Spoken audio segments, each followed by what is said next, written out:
Bien, bonjour à toutes et à tous. Merci d'être encore présents aujourd'hui. Aujourd'hui, c'est encore une grosse journée, si j'ose dire.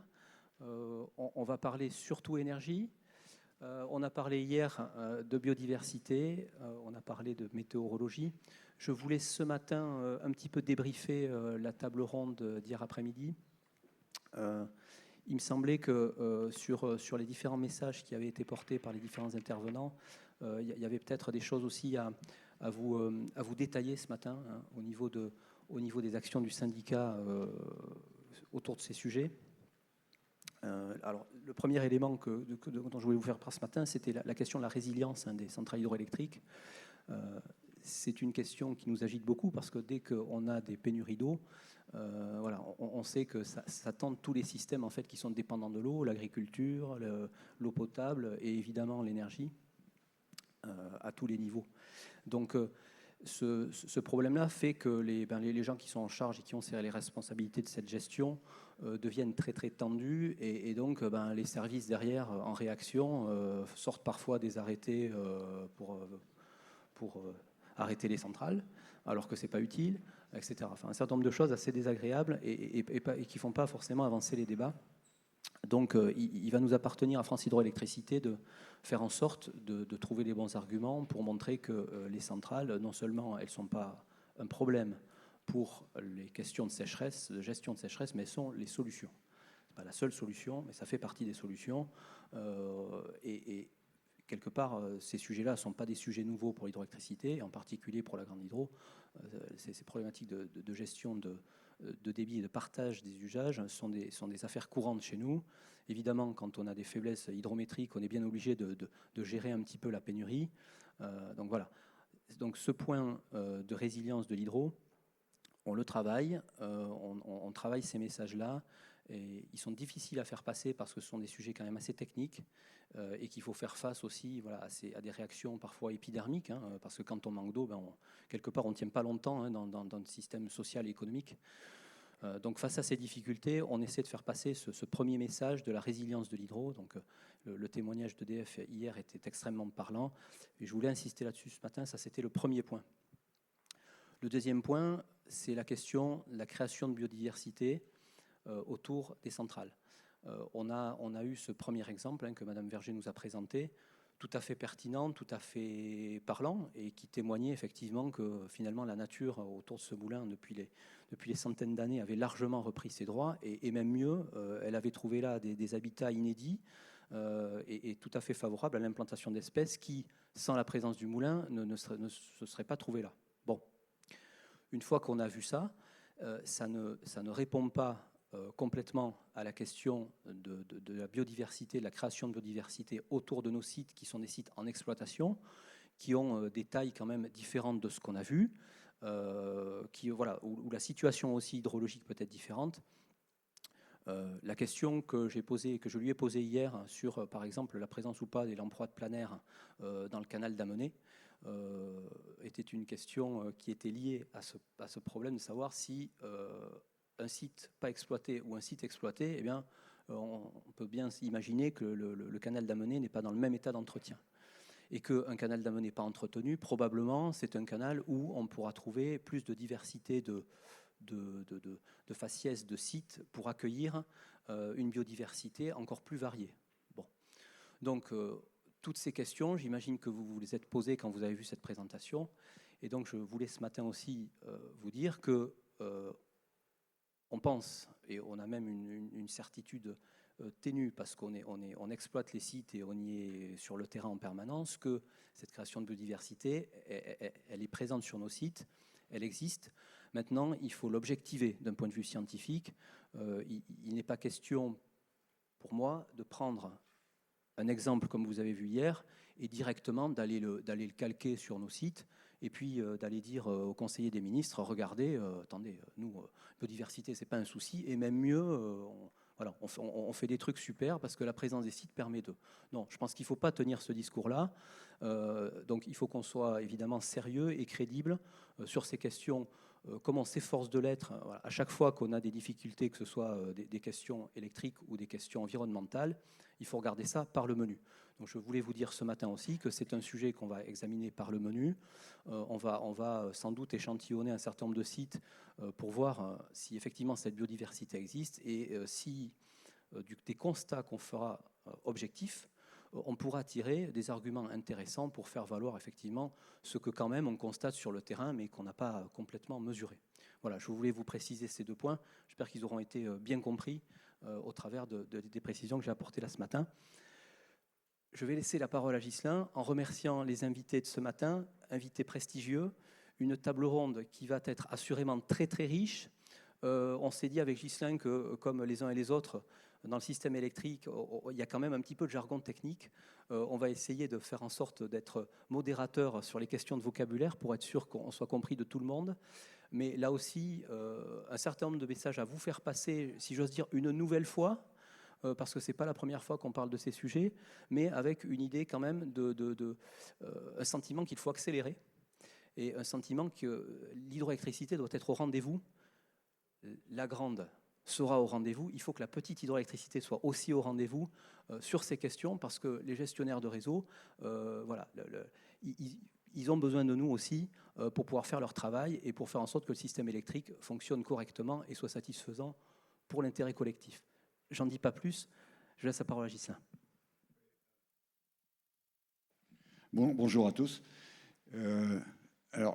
Comme l'a dit Xavier, le sujet aujourd'hui porte sur le marché de l'électricité et le rôle de l'hydraulique dans le futur système électrique décarboné.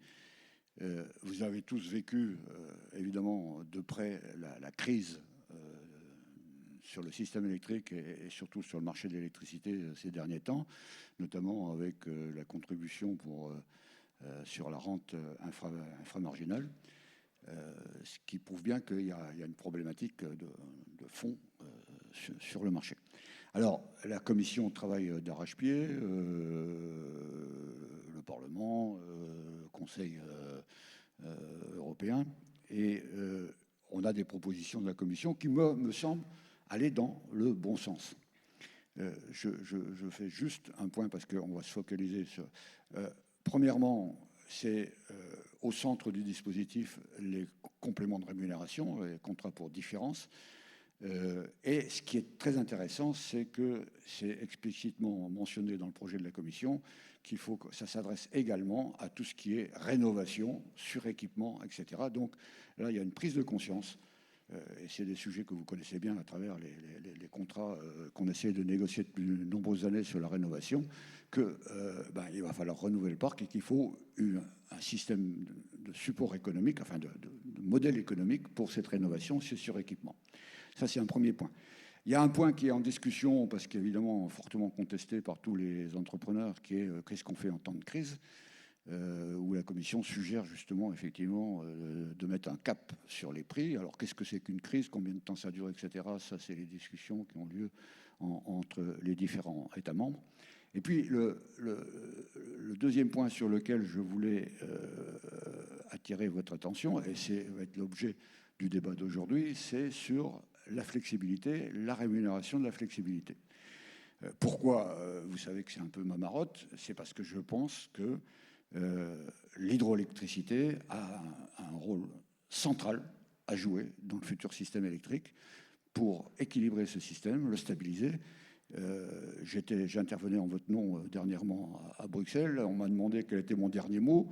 Et je leur ai dit, moi je suis français, je vous propose de faire une journée de grève de l'hydraulique et vous allez voir que vite fait, on va voir la valeur de l'hydraulique. Bon, mais ça, c'était pour la blague. Donc, voilà. Je vais laisser la parole à nos invités.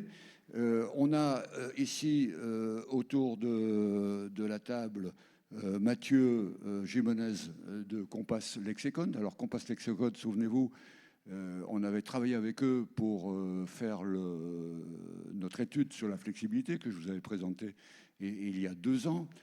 qui est extrêmement intéressante. Et Compass Lexecon, Fabien Roch, Mathieu, etc., ont beaucoup travaillé, notamment avec Eurélectrique, sur la réforme du marché de l'électricité. Et donc, il a de nombreuses choses à nous dire.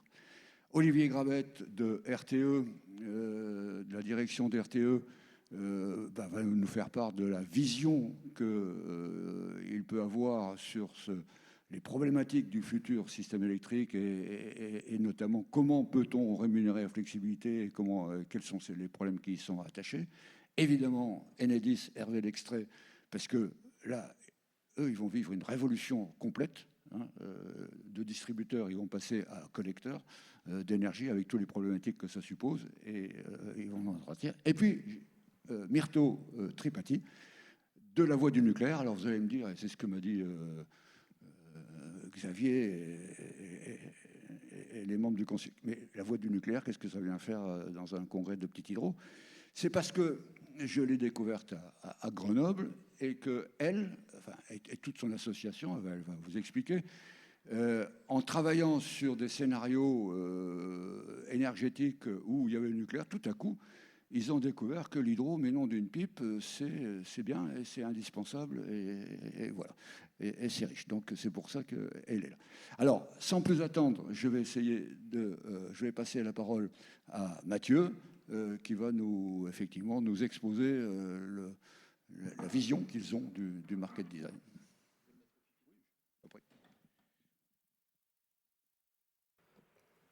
Donc, aujourd'hui, on va parler des enjeux d'évolution du market design qui vont permettre de valoriser la flexibilité décarbonée.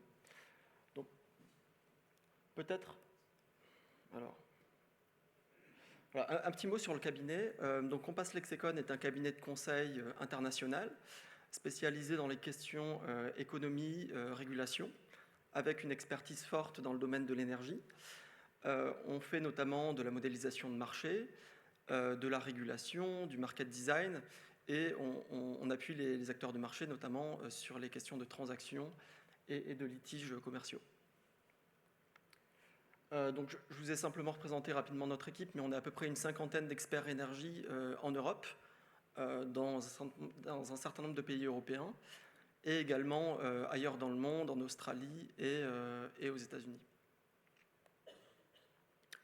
Donc, comme l'a dit Ghislain, on publie régulièrement un certain nombre d'études sur le market design, la flexibilité, donc France Hydro, Eurélectrique récemment notamment. Donc je reviendrai pas dessus, mais je vais vous présenter certains des résultats issus de ces études dans le cadre de ma présentation. Alors, on va essentiellement aborder deux sujets. Premier, tirer le diagnostic de la situation actuelle. Où en est le cadre de marché aujourd'hui? Est-ce qu'il est suffisant ou pas pour valoriser la flexibilité décarbonée? Quelles propositions d'évolution ont été mises sur la table par la Commission européenne notamment? Est-ce qu'elles vont dans le bon sens? Est-ce qu'elles sont suffisantes? Et surtout, quels enjeux et problématiques ça pose? Qu'est-ce qu'il reste à faire? Donc, si on commence par le diagnostic, un petit point sur les besoins. Alors, les besoins de flexibilité, ils ont trois caractéristiques principales qu'il faut bien avoir à l'esprit. Ces besoins de flexibilité, tout d'abord, ils sont fortement croissants pour accompagner le développement des énergies intermittentes. Ils sont rendus d'autant plus urgents aujourd'hui avec la crise énergétique qui a fortement contraint les approvisionnements en gaz venant notamment de Russie. Et ces besoins de flexibilité, ils ont une dernière caractéristique qui est très importante, qui est qu'ils sont variés. C'est-à-dire qu'on a des besoins de flexibilité au sein d'une journée, au sein d'une semaine, au sein d'un mois ou au sein d'une saison ou entre les saisons. Et par ailleurs, ils présentent des réactivités qui peuvent être variables à l'échelle de la milliseconde ou à l'échelle de plusieurs minutes ou plusieurs heures. Et enfin, on a des besoins de flexibilité qui sont nationaux et des besoins de flexibilité qui sont plutôt locaux au niveau des réseaux de distribution, dont je pense Enedis aura l'occasion de parler. Donc je vous ai simplement mis ici quelques résultats qu'on avait produits justement pour France Hydro il y a de ça 2 ans sur l'évolution des besoins de flexibilité entre la période actuelle, donc à peu près 2015-2020, et 2050 en fonction du scénario d'évolution du système électrique avec plus ou moins de nucléaire. Et ce qu'on constate, c'est que quelle que soit la dimension de la flexibilité qu'on regarde, journalière, hebdomadaire ou mensuelle, on a une forte croissance des besoins de flexibilité d'ici à 2050, quel que soit d'ailleurs le scénario qu'on considère en matière de part du nucléaire. Donc il y a vraiment un enjeu fort à développer et à maintenir les flexibilités existantes. Alors, le cadre de régulation, le cadre de marché, pour qu'il fonctionne et pour qu'il permette de développer effectivement les flexibilités décarbonées et pour qu'il permette de les maintenir, il s'appuie sur 3 piliers. Le premier, c'est la planification, c'est-à-dire être capable d'évaluer de manière prospective les besoins de flexibilité donc à long terme. Le pilier incitation, qui consiste à avoir des marchés qui rémunèrent l'ensemble des services et des valeurs apportées par la flexibilité. Et un dernier pilier qui concerne la sécurisation des revenus, être capable de donner de la visibilité à long terme aux producteurs sur la rémunération. Et donc, un market design efficace doit reposer sur ces 3 piliers. Et ce qu'on verra, c'est qu'à l'heure actuelle, il y a un certain nombre de défauts qui caractérisent ces différentes composantes du market design. Et donc, on va les passer en revue. Donc, premier point, sur la planification. Donc, aujourd'hui, vous le savez, il existe déjà des outils de planification, comme le bilan prévisionnel et ses équivalents à l'échelle européenne. On a également des outils de planification des réseaux, au niveau français, au niveau européen. Donc, ces outils de planification sont utiles parce qu'ils permettent de donner une visibilité sur les besoins en matière d'adéquation offre-demande, en matière de développement des réseaux. Mais le principal manquement, finalement, c'est que, en ce qui concerne la flexibilité, les projections qui sont apportées, quand elles sont apportées, sont en général partielles. C'est-à-dire que parmi toutes les dimensions de la flexibilité que je mentionnais tout à l'heure, certaines ne sont pas du tout abordées ou mal définies, ou en tout cas, voilà, on n'a pas de vision claire en Europe aujourd'hui des besoins de flexibilité. L'autre point, c'est l'horizon temporel. Aujourd'hui, ces outils de planification en général portent sur 5 à 10 ans, rarement au-delà. Et donc, on a du mal avec ces outils à avoir une vision de l'évolution des besoins à l'horizon 2040-2050. Et donc, finalement, le constat principal, c'est que aujourd'hui, en dépit des outils de planification dont on dispose, il n'existe pas de signal à long terme d'adéquation de capacité flexible. Et donc ça, c'est un manque important dans le design de marché. Alors, en ce qui concerne les incitations, la question c'est est-ce qu'aujourd'hui, on a les marchés qui rémunèrent l'ensemble des valeurs et des services fournis par les actifs flexibles décarbonés? Alors, un système décarboné résilient qui fonctionne doit évidemment s'appuyer sur de l'énergie bas carbone, mais disposer également de capacités fermes, c'est-à-dire de capacités disponibles sur demande à la pointe, quand on en a besoin, et de capacités flexibles pour accompagner justement les variations de la demande résiduelle, par exemple, ou faire face aux aléas. Et donc, si on se concentre, par exemple, sur ces 2 dernières composantes, vous avez dans un certain nombre de pays d'Europe aujourd'hui des marchés de capacité qui visent à rémunérer la capacité ferme. Mais ce qu'on constate, c'est que d'une part, ils ne sont pas généralisés en Europe. On en a un en France, mais ce n'est pas le cas, par exemple, en Allemagne. Et d'autre part, ces marchés de capacité, en général, n'intègrent pas de composantes de flexibilité. Donc, ils ne rémunèrent pas mieux les actifs, on va dire, très flexibles par rapport aux actifs moyennement flexibles. Et par ailleurs, dernier point important, les services systèmes, aujourd'hui, ne rémunèrent pas l'ensemble des dimensions de la flexibilité. Je pense que c'est un point sur lequel Enedis et RTE auront l'occasion de revenir. Mais voilà, là aussi, il y a encore des travaux en cours et des efforts à faire pour compléter le cadre de marché. Donc, pour France Hydro, justement, il y a de ça 2 ans, on avait regardé dans le détail sur chacune des composantes de la flexibilité, donc variabilité de la demande résiduelle, gestion des aléas et besoin de flexibilité des réseaux, quelles étaient les valeurs non révélées aujourd'hui, valeurs de la flexibilité qui ne sont pas rémunérées. Donc je ne rentrerai pas dans le détail parce que je pense que c'est des sujets qui vont être largement abordés, notamment l'aspect flexibilité locale par Enedis. Mais ce qu'on constate, c'est qu'il y a toujours, voilà, comme je l'ai dit, des travaux et des efforts à faire en ce sens. Et le troisième pilier d'un cadre de marché qui fonctionne et qui est efficace, c'est la capacité à sécuriser les revenus. Donc aujourd'hui, il existe un certain nombre de mécanismes de sécurisation des revenus sur les différents marchés.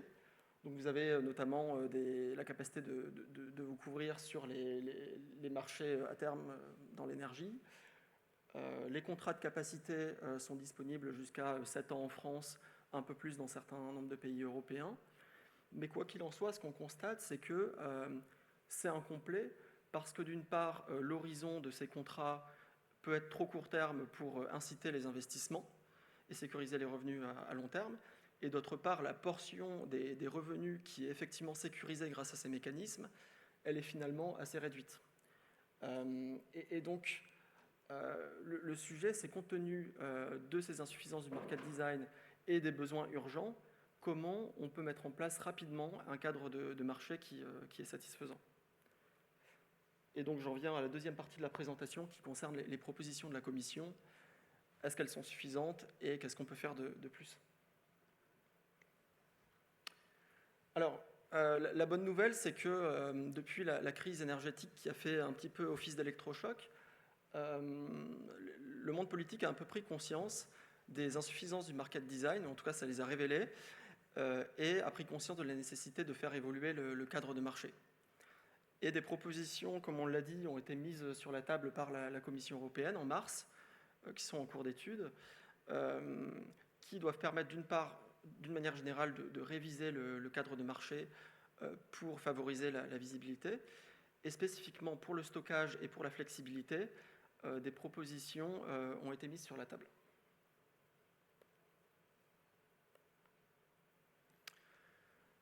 Alors, si on revient sur le premier point du cadre de marché, qui est la planification, ce que la Commission a proposé, c'est que les États membres évaluent de manière prospective les besoins de flexibilité pour les 5 ans à venir, à minima, et que les États membres définissent des objectifs indicatifs pour les effacements et le stockage. Le Parlement européen en mai a proposé de renforcer ces mesures en rendant les objectifs contraignants. Mais tout ça est en cours de discussion. Ces propositions vont dans le bon sens, évidemment, puisqu'on part de rien au niveau du cadre européen. Mais voilà, l'horizon qui est proposé, c'est 5 ans, pour inciter des investissements dans des actifs qui auront des durées de vie de peut-être 30 ans et des temps de développement de 5 à 10 ans. Ça paraît quand même insuffisant.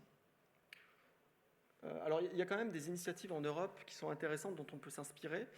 Notamment Elia, qui est le gestionnaire de réseaux de transport belge, qui publie depuis quelques années une étude prospective qui concerne les besoins d'adéquation et de flexibilité des systèmes électriques.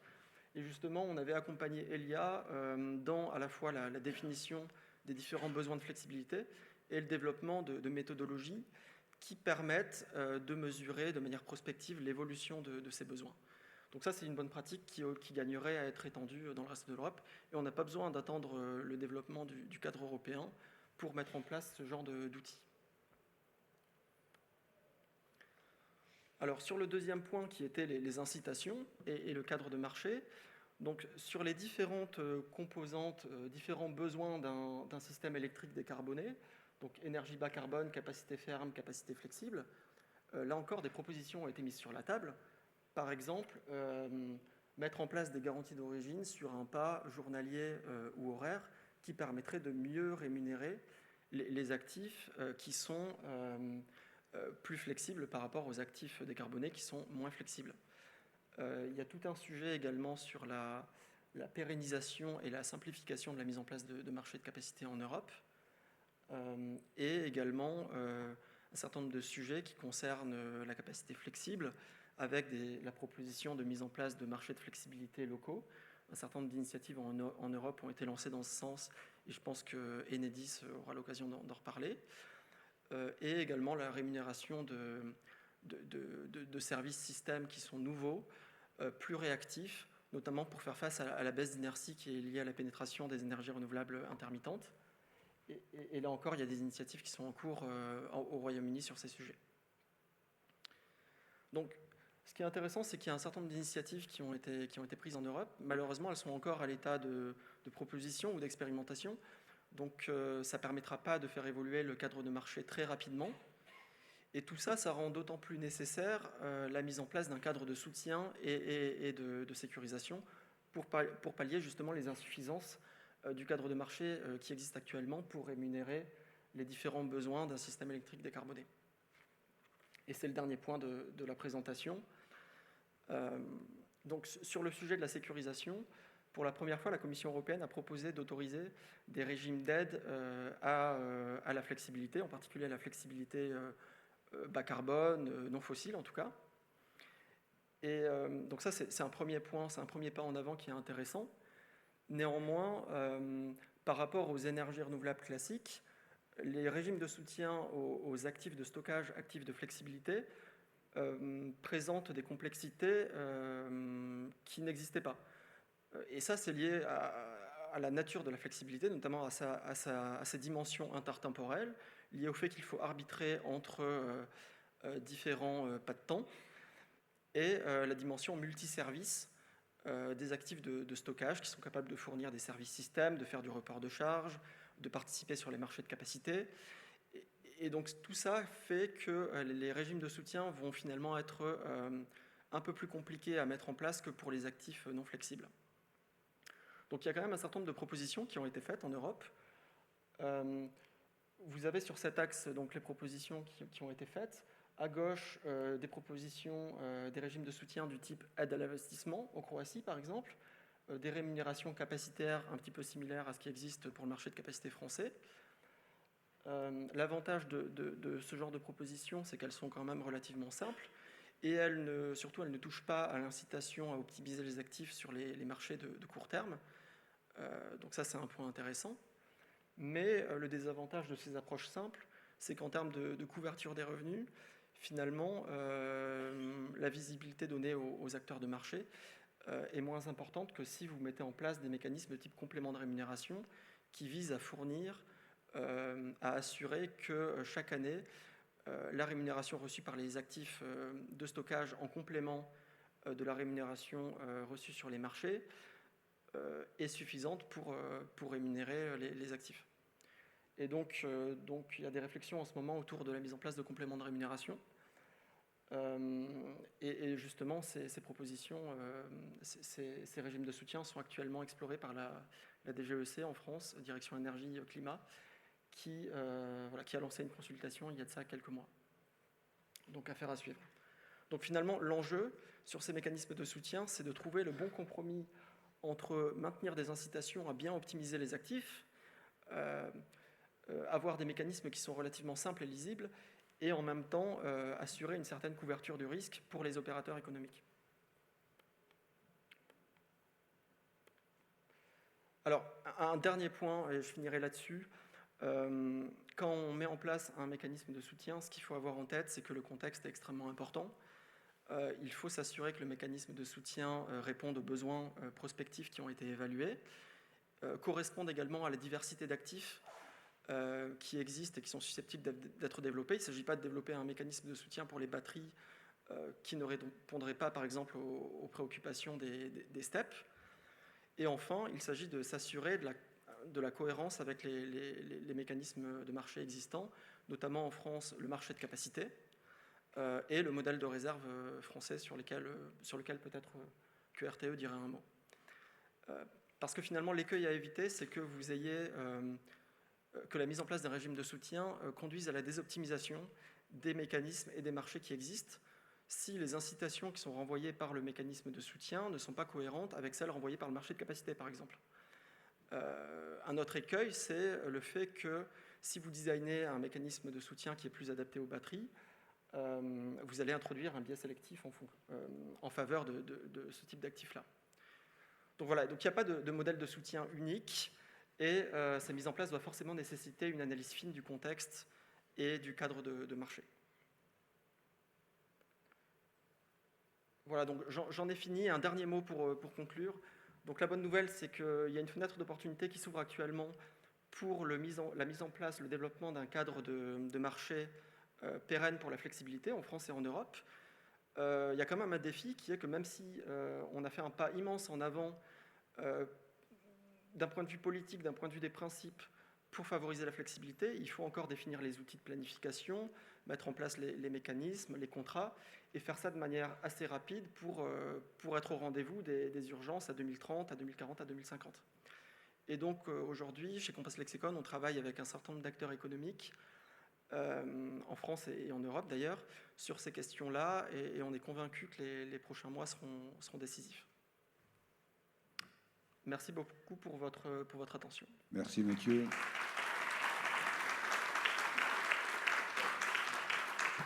Donc là, on avait la vision, je dirais, macroéconomique et de toutes les interrogations et les problématiques qui se posent. Sans plus attendre, Olivier, pour RTE, ta vision?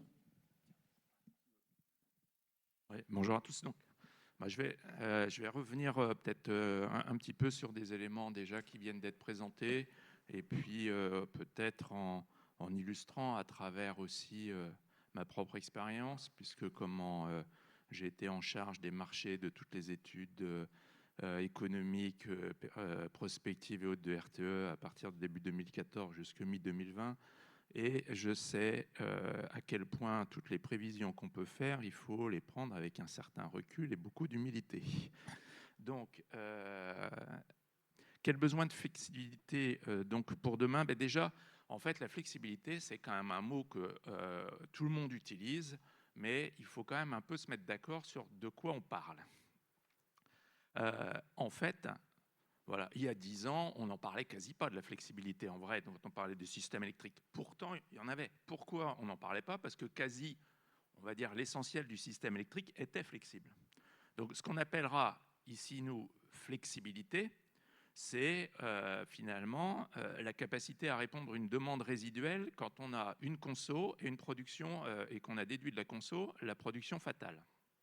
La production fatale, c'est bien aussi le fait qu'on a un fort développement des énergies renouvelables, que d'un seul coup, cette question, elle se pose et qu'effectivement, on a un solde avec lequel on se pose la question de comment y répondre. Donc, c'est bien la part de la production qu'on doit piloter pour satisfaire l'équilibre entre l'offre et la demande une fois qu'on a déduit, qu'on a déduit la production fatale.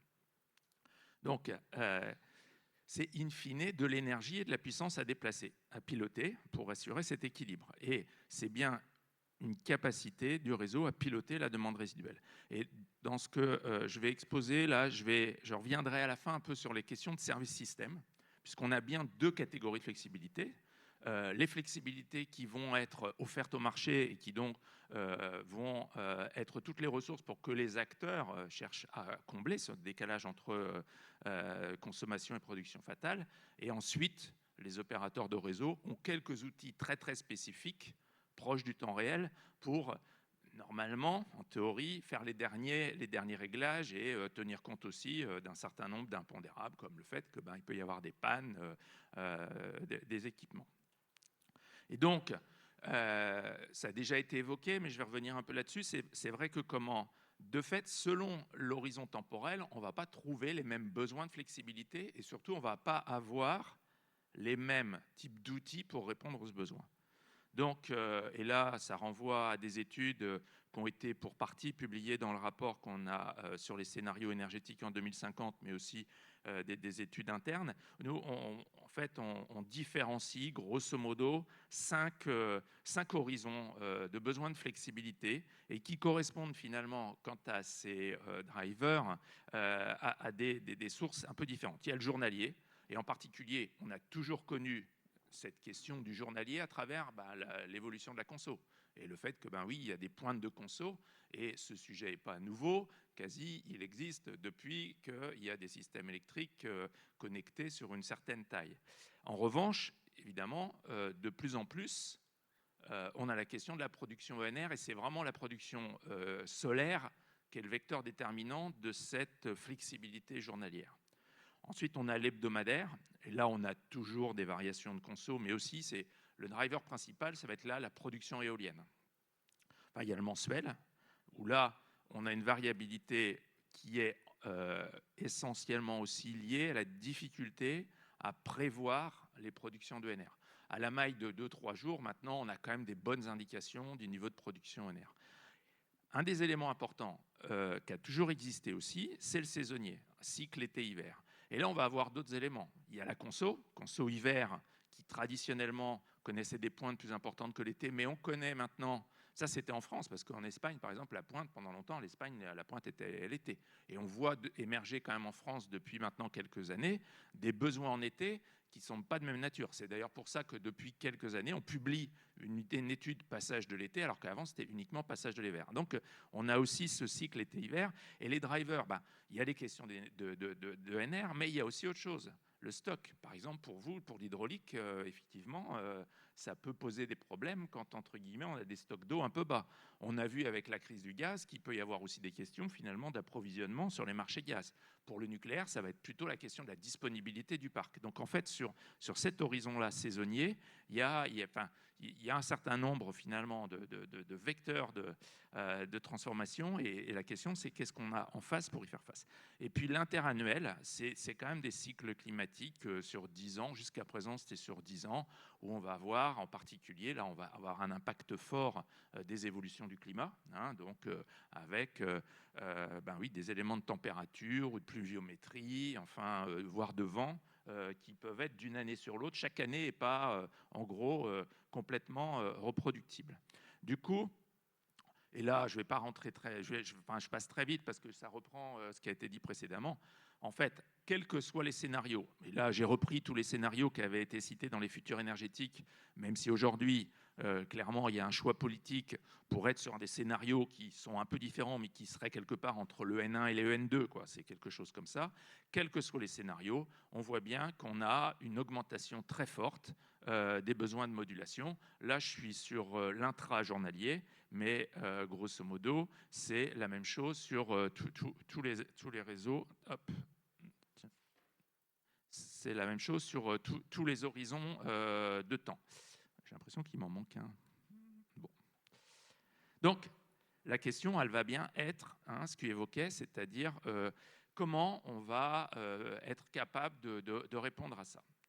Dans un contexte aussi un peu singulier pour la France, qui est que dans le cadre de la réforme du market design, il y a un sujet qui apparaît comme très très technique, qui s'appelle la réduction de la get closer time. Alors qu'est-ce que ça veut dire ce jargon ? C'est qu'aujourd'hui en France, on a un modèle un peu spécifique pour l'équilibrage du réseau, c'est un modèle marge, contrairement à d'autres pays qui ont ce qu'on appelle un modèle réserve. Qu'est-ce que ça veut dire ? C'est que le gestionnaire de réseau, il laisse les acteurs de marché faire leurs opérations jusqu'à 1 heure avant le temps réel. Et 1 heure avant le temps réel, on reprend la main et on corrige tous les déséquilibres qu'on voit. Il se trouve qu'avec le parc français, quand on intervient 1 heure avant le temps réel, on a des possibilités d'utiliser une part de la modularité du nucléaire. Or, il y a finalement un certain nombre d'acteurs et un certain nombre de pays européens qui militent depuis déjà longtemps et qui d'ailleurs l'ont fait dans leur propre pays pour réduire cette get closer time, pour donner plus de possibilités aux acteurs de s'équilibrer au plus près du temps réel, en disant, in fine, avec beaucoup le raisonnement étant de dire, avec beaucoup de renouvelables, il y a des variations plus fortes, et donc nous, pour gérer notre portefeuille, si on est plus près du temps réel, on pourra du coup réaliser l'équilibré avec les équilibres avec l'outil de marché. Nous, ça nous pose un vrai problème en France compte tenu de la structure de notre parc. Parce que globalement, si je passe à une demi-heure, ce qui est la cible aujourd'hui affichée à travers la réforme de marché européenne, j'exclus le nucléaire. C'est-à-dire 1 heure, je sais utiliser une part de modularité du nucléaire, 1 demi-heure, je ne sais plus. Donc ça exclut complètement, en gros, toute la possibilité d'utiliser de la flexibilité du nucléaire pour faire les derniers ajustements. Et donc ça pourrait se traduire si il y avait effectivement à la fin cette réduction de la fenêtre opérationnelle qui est opérée, ça peut conduire à une forte augmentation des besoins de réserve rapide. Or, l'hydraulique est grand fournisseur historique des réserves rapides. Ça obligerait aussi à faire une refonte en profondeur de notre modèle de balancing et donc du coup de tous les outils SI associés, parce que grosso modo aussi, dans tous ces fonctionnements, on est tous liés, parce que grosso modo on a défini des règles, il y a des systèmes informatiques qu'on a développés du côté des gestionnaires de réseau, du côté des opérateurs, et donc du coup il y aurait un très gros chantier de refonte. Et puis ça pose la question du coût, parce que évidemment tout ça va coûter plus cher, le fait d'avoir à contractualiser plus de réserves rapides, et ça posera la question de la balance sur la responsabilité financière. Aujourd'hui, objectivement, pour les acteurs, le fait d'être en écart ne coûte pas cher. C'est-à-dire dans les règles actuelles, un acteur qui se trouve en écart, et donc à la fin, c'est RTE qui va corriger les écarts, et puis, bon, vous savez bien, on calcule qui était en trop, machin, et ensuite on renvoie les factures. Mais au final, ça ne coûte pas si cher. Donc il peut y avoir quelque part des effets d'aubaine en disant c'est pas grave, je ne vais pas me casser, je vais trop me casser à essayer de trouver mon équilibre. À la fin, c'est RTE qui gère le truc et qui m'enverra la facture, ça ne me coûte pas trop cher. Donc il y aura cette question aussi, peut-être, finalement, de gérer un peu les éléments d'équilibre et de savoir qui doit payer quoi. Et moi, ma conviction, elle est que si on doit aller vers des modèles d'équilibrage différents de type réserve, il faudra des incitations beaucoup plus fortes pour que les acteurs, puisqu'on leur laisse une fenêtre plus large pour aller s'équilibrer le plus proche du temps réel, s'ils ne le font pas, il faut que ça coûte plus cher. Ça pose la question, à travers ce qui a déjà été un peu évoqué, in fine, aussi, sur les services, qui paye quoi, qui bénéficie de quoi. Il a été dit tout à l'heure qu'il y a certains services aujourd'hui, finalement, qui sont en particulier tous les services tension, qui ne sont pas toujours très bien rémunérés. Mais en fait, ils profitent aussi. Donc, à un moment, il y a une vraie question, c'est de reposer la question de ces services, pas uniquement en disant mais finalement je fournis, je ne suis pas payé pour, mais qu'est-ce que je bénéficie comme service? Et il y a un vrai chantier, en fait, in fine, à la question de, dans une évolution d'un système électrique dont on est à peu près sûr qu'il va coûter un peu plus cher, c'est de recalibrer aussi les règles de qui doit bénéficier de quoi, qui doit payer quoi, puisque à la fin, et c'est ce qu'on a observé avec la crise des prix. Le sujet, aujourd'hui, dans tous les pays européens, il est devenu très sensible sur le plan politique. Donc, le dogme initial d'ouverture des marchés, puisque le problème des marchés, et je vais revenir très, très rapidement aussi sur la réforme en cours, c'est que le modèle de marché européen, c'est un outil. En fait, le marché, c'est un outil. Bon, si vous avez déjà essayé de démonter une vis cruciforme avec un tournevis plat, ce n'est pas très pratique. Or, grosso modo, c'est quand même ce qui se passe aujourd'hui avec le modèle de marché. Il a été conçu dans le début des années 2000 dans un contexte en disant on va optimiser le système électrique européen en mettant en commun tous les actifs et du coup, ça va permettre d'optimiser la base d'actifs parce qu'il y avait quand même un constat qui a été confirmé que globalement, il y avait des surcapacités. Et ça a plutôt bien fonctionné. Aujourd'hui, on est dans un contexte très différent qui est de mener une transition. Et on n'est plus dans une surcapacité. Et donc, dans une surcapacité, la façon dont on va adresser des signaux économiques ne sont pas les mêmes que quand il faut donner des signaux économiques pour mettre de l'argent pour investir sur une transformation profonde du système. Donc ça, c'est un des points aussi essentiels, finalement, de l'inadaptation de la structure de marché actuelle par rapport aux enjeux. Le marché de capacité est un autre exemple. Je le connais bien pour avoir quand même largement aussi participé à sa mise au point. Notre préoccupation début des années 2010, c'était quoi? C'était que les prix de marché étaient tellement bas que, grosso modo, des moyens flexibles utiles au système électrique, qui étaient les CCG gaz, il ne faut pas se voiler la face, gagnaient plus leur vie. Donc, ils nous disaient, nous, on va fermer, de toute façon, on ne peut pas rester. Donc, le mécanisme de capacité, même si, en fait, aujourd'hui, dans les slides, on voit la France, elle a un mécanisme de capacité. Certes, on a un mécanisme de capacité, mais il n'est pas adapté aux enjeux de la flexibilité dont on a besoin aujourd'hui. Il a été conçu pour éviter que les centrales à gaz, qui est un moyen flexible, ferment. Il n'est pas adapté à développer les moyens de flexibilité de demain. L'autre élément de la flexibilité, c'est qu'on a besoin que cette flexibilité, elle soit là quand on en a besoin. En France, on a été largement mis en avant comme le pays ayant le plus développé sur les segments de marché l'accès des effacements au marché. On a mis tout un tas de mécanismes en place. Si je fais un peu le bilan, là, mettre un peu le pied dans le plat, en final, on a subventionné les industriels, mais la plupart du temps, quand il y en a vraiment fallu qu'ils soient là et présents, ils n'étaient pas là. quand il y a eu les épisodes de prix très très élevés, les effacements industriels, ils mettaient des offres de prix tellement haut qu'au final, ils n'étaient pas appelés. Donc, grosso modo, on a un problème aussi de structuration de la façon dont on va rémunérer ces services entre finalement la partie qui va être une partie fixe qui est quand même un peu essentielle pour rassurer le revenu et que des investissements se fassent, et la partie variable pour que quelque part après, grosso modo, on n'ait pas fait son beurre sur les parties fixes et qu'après, finalement, fournir le service, ça devient accessoire. Donc on a besoin quand même de repenser ça de fond en comble, et quand même par rapport aux déclarations initiales que montraient de Le Maire ou de Van der Leyen, la refonte du marché européen, c'est des patchs là. Je veux dire, il n'y a pas de refonte profonde. Donc, les PPA, ça existait déjà. Donc, les contrats de long terme, ils existaient déjà. On avait le droit d'en faire. Ils n'étaient pas très, comment dire, mis en avant, mais il y avait des possibilités. Les contrats pour différence, ça existait. Donc, il n'y a pas de refonte fondamentale. Il y a des incitations. Et du coup, on a un vrai enjeu de savoir finalement comment on va utiliser tout ça. Et avec, du coup, pour revenir sur l'hydraulique, vous avez effectivement un rôle essentiel à jouer. Je trouve que dans les débats, on n'a pas beaucoup parlé de l'hydraulique, aussi bien en France. C'est le débat ENR nucléaire qui a quand même à peu près obéré, qui a occupé tout l'espace, mais au niveau européen aussi, sur l'hydraulique, on n'en a quand même pas tant parlé que ça. Or, c'est une ressource essentielle.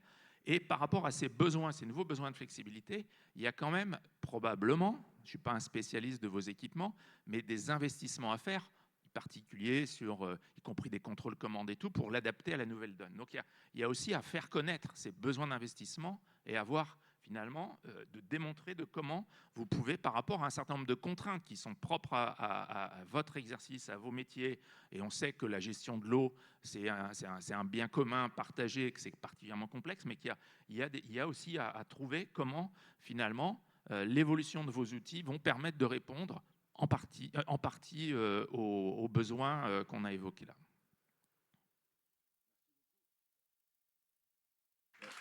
On l'applaudit, oui.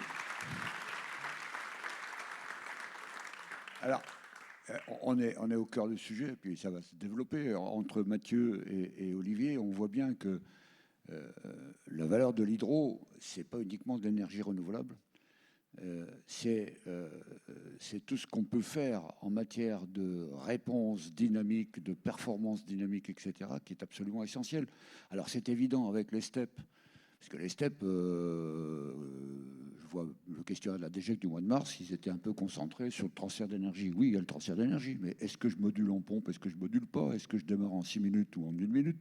Enfin, tout ça, ce sont des performances absolument essentielles pour le système électrique. Mais quand je parle de STEP, c'est pareil pour le fil de l'eau. Je disais à Myrto hier, on a 4000 MW de centrales dites d'éclusées, c'est-à-dire 2 heures de stockage qui passent absolument hors radar au niveau français et au niveau européen. Ça fait des millions de batteries. Enfin, bon, voilà. Donc on est vraiment au cœur du sujet. Je m'arrête là parce que sinon je me connais, je vais trop loin. Et Hervé, alors lui, Hervé, il a une tâche encore beaucoup plus difficile parce que enfin, c'est ma vision, hein. Autant un système électrique, j'arrive à percevoir les enjeux, etc., et d'équilibrage, de réponse rapide, d'inertie, etc. Au niveau du système de distribution, je pense que c'est un nouveau monde. Et encore récemment, je ne sais pas s'il est dans la salle, mais mes amis suisses me disaient le gouvernement fédéral a essayé de faire une réflexion sur les mini-steps sur réseau de distribution. Il a réuni les distributeurs et les distributeurs ont dit bon, c'est quoi la question? Enfin bon, voilà. Hervé, à toi. Oui, merci Ghislain. Donc oui, on est effectivement au cœur de cette transformation. Mais je vais vous faire un aveu. Malheureusement, c'est pas la petite hydroélectricité aujourd'hui qui nous bouscule le plus. C'est le développement massif du photovoltaïque, en particulier sur la basse tension, avec une vitesse qui peut nous réinterroger également sur notre capacité collective à adapter les réseaux dans des délais aussi courts. Je vais commencer par aborder la réforme du marché européen de l'électricité, mais du point de vue d'Enedis. Alors vous allez voir, je vais m'adresser pas tant à vous, pas tant en pas qu'en tant que producteur, mais également en tant que consommateur d'électricité et de citoyen, puisqu'il y a un certain nombre de dispositions qui sont actuellement examinées, qui risquent ou qui vont impacter de façon plus ou moins grande le distributeur. Je rappellerai juste les 3 grands objectifs de la Commission sur cette réforme du market design. Donc, 3 objectifs qui sont louables et que nous pouvons tous partager: limiter l'impact de la volatilité des prix sur le consommateur et notamment, on vient de le dire, au travers des fameux contrats à long terme, des PPA ou des contrats pour différence. Augmenter significativement les investissements, notamment dans les ENR. Donc là, on est au cœur des sujets qui également occupent les distributeurs. Et puis enfin, offrir un choix plus large pour les consommateurs. Là aussi, ça part a priori d'une intention louable. On va voir que dans le détail, ça peut être quand même assez compliqué. Je vais aborder donc assez rapidement les thématiques principales qui concernent le distributeur. Donc, la première thématique, c'est l'anticipation dans les investissements des réseaux. Donc ça, c'est un sujet qui est majeur.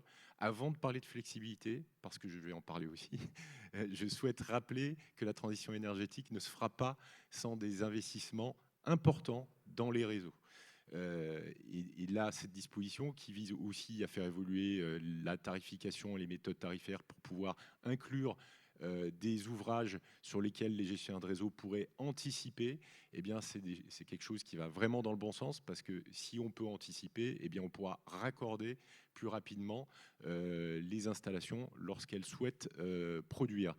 Et notons que cette disposition, elle figure déjà sous une autre forme dans la loi d'accélération des énergies renouvelables. Donc voilà, c'est tout à fait en cohérence avec les intentions de la France.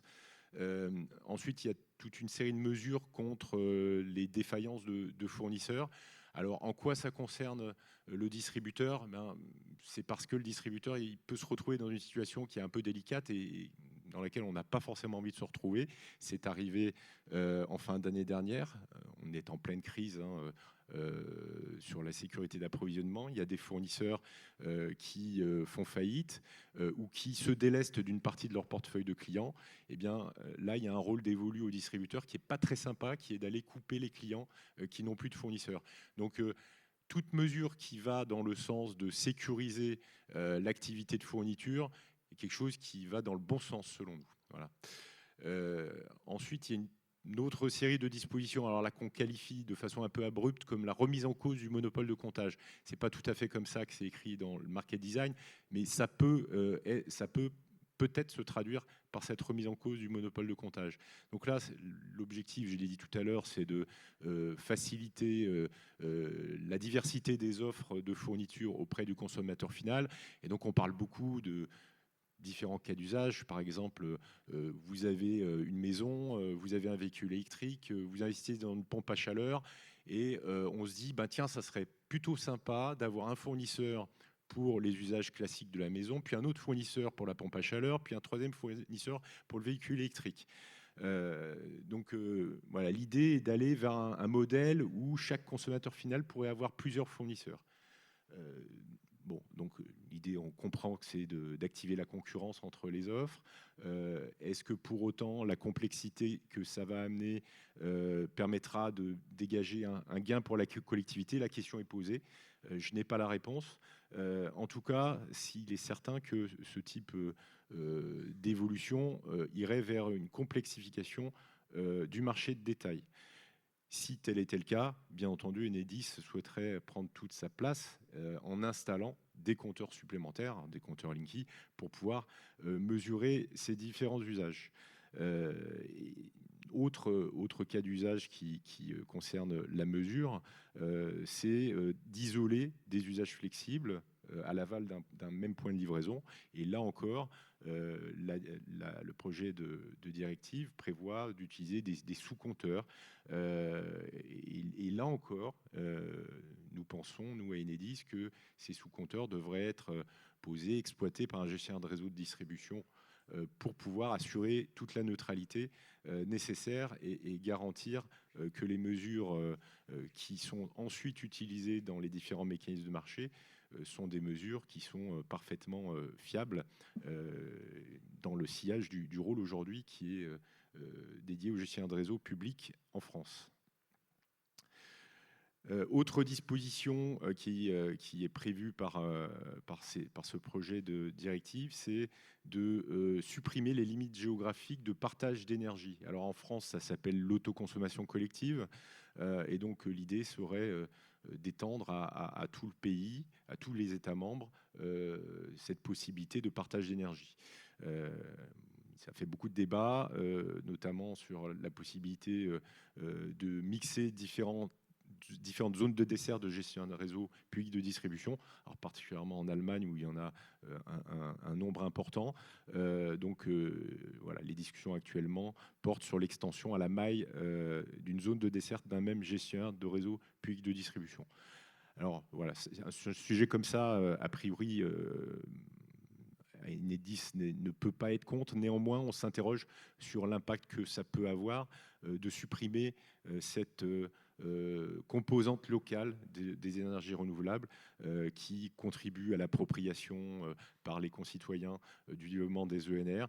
Si voilà, on partage l'énergie produite par une centrale solaire au sud avec des consommateurs qui se trouvent à Lille ou à Dunkerque, on peut se poser la question de cette appropriation des énergies renouvelables. Enfin, j'arrive justement aux thématiques sur les flexibilités. Donc, de nouveaux dispositifs sont envisagés avec peut-être des objectifs fixés à la maille des États membres, alors qui seraient indicatifs, mais avec des volumes de flexibilité associés à ces objectifs nationaux. Donc là aussi, on s'interroge sur le besoin de fixer ce type d'objectif. Il y a déjà plein de mécanismes existants qui peuvent être améliorés, comme le disait Olivier. Il y a des mécanismes nationaux. On développe aussi des appels d'offres de flexibilité locale. J'y reviendrai peut-être tout à l'heure lors de notre échange. On lance des appels d'offres. Il y en a une dizaine qui ont déjà été lancés avec des lauréats. Voilà, on se questionne sur cette nécessité d'ajouter des objectifs nationaux. Un autre dispositif qui est envisagé, c'est celui d'avoir un produit de peak shaving, donc d'écrêtement de consommation à la pointe. Là encore, tous les pays, tous les États membres ne sont pas au même niveau de maturité. Nous, en France, on a déjà des plans de délestage qu'on a retestés à l'orée de l'hiver dernier et qu'on retestera pour les hivers à venir qui restent tendus. Donc on a déjà plein d'outils à notre disposition, à notre main, avec RTE bien sûr, pour affronter ces périodes de pointe. Et puis dernière série de dispositions qui sont de bonnes dispositions parce qu'on les met déjà en œuvre en France, c'est la mise à disposition de données qui répondent aussi à ce besoin de transparence pour les gestionnaires de réseau. Communiquer une fois par trimestre les informations sur la capacité disponible pour de nouveaux raccordements. Et on a déjà plusieurs outils en open data, un que nous avons en commun avec RTE qui s'appelle Caparezo. On a développé aussi des outils en open data de cartographie sur la basse tension et la moyenne tension. Voilà, ces informations sont bien entendu très utiles pour planifier le développement des énergies renouvelables. Et puis l'obligation qui est déjà aussi rempli pour la France, d'informer sur l'état des demandes de raccordement dans un délai de 3 mois. Et en France, il y a déjà une régulation pour que les offres de raccordement soient envoyées dans un délai de 3 mois. Donc voilà les dispositions aujourd'hui qui vont impacter de façon plus ou moins importante le gestionnaire de réseau de distribution. Merci Hervé. Alors, je crois qu'il y a encore... on a toujours l'intention à France Hydro, mais c'est vrai, de pousser un peu plus nos études du côté du réseau de distribution pour voir quel rôle, préciser le rôle que la petite hydro, notamment, peut jouer face aux problématiques qu'Hervé vient d'exposer. On est persuadé que, notamment, la présence de petite hydro sur une ligne de distribution permet d'accroître les capacités d'accueil de photovoltaïque par sa flexibilité, etc. Et donc, c'est un sujet qu'il faudra que l'on creuse. Myrto, va vous surprendre, je suis sûr, parce que... c'est bien, ça me met à l'aise tout de suite. Elle est, je vais vous dire, elle est plus hydraulicienne que moi, alors je ne sais pas comment elle fait, mais bon, voilà. Allez. Merci beaucoup, Ghislain, de la présentation. Alors, je me mets là parce que c'est juste plus simple d'être debout. Je vais avoir l'exercice difficile parce que j'arrive en dernier, d'avoir décidé plus ou moins en cours de discussion d'effacer mes slides et de vous la faire un peu plus sans filet pour m'adapter un petit peu plus à ce qui vient d'être dit et pour que ça soit plus intéressant pour vous plutôt que faire des redites sur en plus des domaines plus techniques que ces messieurs maîtrisent parce qu'ils sont en plein dedans. Mais je vais commencer par vous dire d'abord un petit peu très rapidement qui sont les voies du nucléaire et pourquoi c'est pertinent finalement que les voies au pluriel du nucléaire soient là aujourd'hui. Alors je vais quand même regarder ce qu'il y a sur les slides. Ouais, il y a quand même des trucs intéressants, donc je vais en passer quelques-uns. Donc les Voix du nucléaire, c'est une association citoyenne de bénévoles. Donc on n'est pas des institutionnels, on n'est pas entreprise, on n'est pas particulièrement, en tout cas reconnu en tant que tel expert, même si on porte beaucoup d'expertise à l'intérieur de l'association. Et on est une association, beaucoup de gens qui ont été au départ plutôt des militants climat, qui ont découvert que finalement le nucléaire était une énergie qui était assez peu reconnue dans son apport et ses bénéfices à la transition énergétique. Et on a décidé de s'appeler les Voix du nucléaire pour faire reconnaître cette contribution.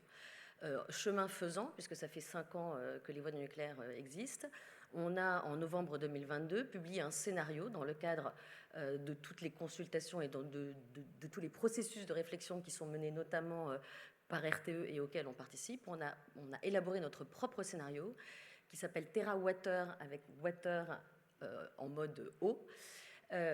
Qui donc a été publié en novembre 2022 et qui est le seul scénario aujourd'hui, y compris donc les scénarios les plus débattus sont RTE, ADEME, Négawatt et désormais celui des voies du nucléaire TerraWater. C'est le seul qui intègre de l'hydro et une forte composante hydro et un renouveau de ce que devraient être des ouvrages hydroélectriques en France.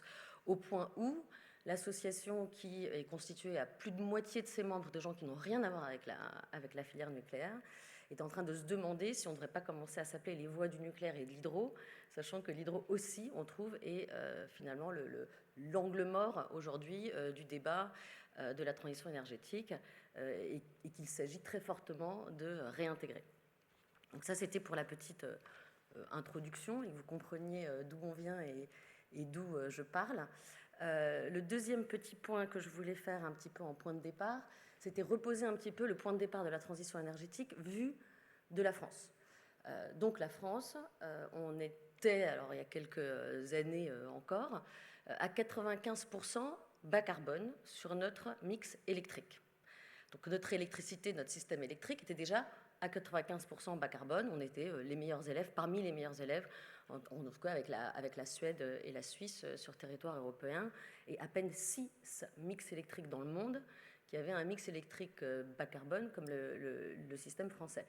Donc on avait déjà une répartition et un équilibre des différentes sources d'énergie qui répondaient à l'objectif, avec 2 enjeux: se débarrasser des 5% de fossiles restants qui assuraient effectivement la flexibilité et les ultrapointes, et puis augmenter la part d'électricité, puisqu'on avait 80% de notre mix énergétique qui était encore fossile. Et donc il fallait monter cette électricité, même si elle était déjà bas carbone, en volume pour arriver à récupérer finalement les 80% d'énergie dite fossile qui sont les transports, l'énergie, l'industrie, un petit peu d'agriculture, etc. Donc le point de départ, c'est celui-là. Et ce qui s'est passé, c'est qu'au lieu de pérenniser notre modèle et de le faire prendre en volume pour répondre aux enjeux de la transition énergétique, ce qu'on a fait, c'est que politiquement, on a décidé, alors c'était un choix démocratique, de ne pas prendre les dispositions nécessaires pour renouveler le parc nucléaire. Le parc nucléaire n'étant pas prêt à être renouvelé, il faut bien compenser ce gap, enfin cet écart entre la production d'électricité bas carbone d'aujourd'hui et celle dont on va avoir très rapidement besoin pour électrifier et réindustrialiser au maximum.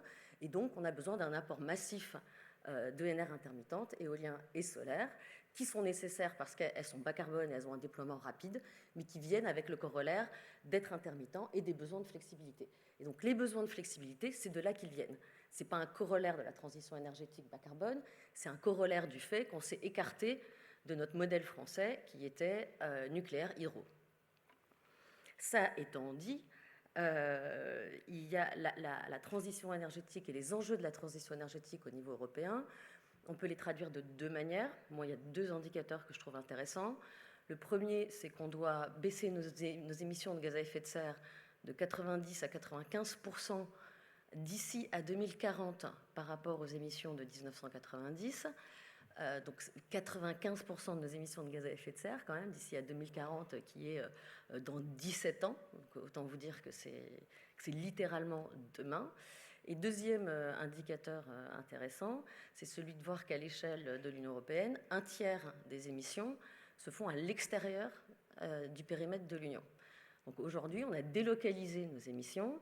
Et une fois, c'est important pour le bien-être économique du pays, mais c'est aussi important de prendre nos responsabilités en tant que consommateurs. L'enjeu, c'est de réindustrialiser et de ramener finalement toute cette consommation à l'intérieur pour en prendre la responsabilité sociale, environnementale, emploi, etc.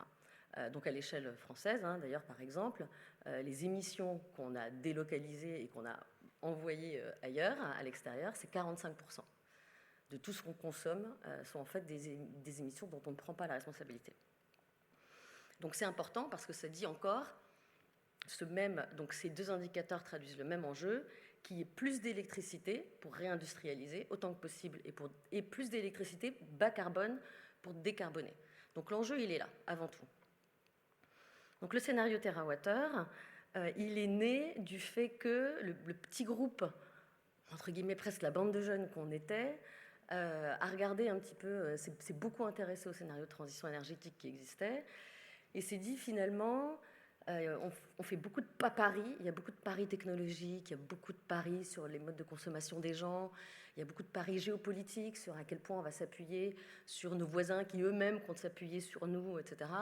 Et puis on a l'impression finalement que tout le monde se focalise un petit peu, comme l'a dit Olivier tout à l'heure, sur le déplacement de curseurs, un peu plus de nucléaire, un peu moins d'ENR, un peu plus d'ENR, un peu moins de nucléaire, etc. Chacun y va de son petit dogmatisme et de de sa petite idéologie en termes d'énergie, dont l'hydro fait partie aussi, on va en parler. Et du coup, on oublie de rechercher l'optimal technique. Alors nous, ce qu'on a voulu faire, c'est ça, c'est enlever au maximum tous les paris, et d'ailleurs je peux peut-être avancer sur donc tous les paris, autant que possible, et rechercher l'optimal technique. Et rechercher l'optimal technique, c'est quoi ? C'est principalement utiliser chaque source d'énergie à ce qu'elles savent faire. Donc les ENR intermittentes savent très bien déployer rapidement dans toutes les géographies de l'électricité bas carbone. Par contre, elles ont le problème de l'intermittence qui met le bazar sur le système électrique. Le nucléaire n'a jamais été fait pour faire du suivi de charge. Il n'est pas fait pour faire la flexibilité. Son rôle, c'est d'apporter en masse, en base, une énorme portion de ce dont on a besoin de manière très continue pour qu'ensuite la flexibilité soit gérée par ailleurs. L'hydroélectricité, on va voir de quoi il s'agit. D'abord, il y a 3 hydros. Il y a la petite hydroélectricité qui a un rôle de base et de flexibilité très important sur les petites durées, mais qui sont très fréquentes. Vous avez la grande hydro, bien sûr, qui va servir à couvrir les pointes, notamment. Et puis, vous avez les steppes qui, aujourd'hui, sont peu utilisées, méconnues, évidemment, parce qu'effectivement, sur ce qui était le système électrique français jusqu'à maintenant, on n'avait pas besoin de tant de flexibilité, parce qu'il n'y avait pas cette grande portion d'énergie renouvelable intermittente dont on a besoin pour électrifier bas carbone et se retirer des fossiles. Pourquoi les steppes ? Alors, je l'ai dit, nous, on a donc dans le scénario TWh, excusez-moi, du coup, ce n'est pas forcément dans l'ordre.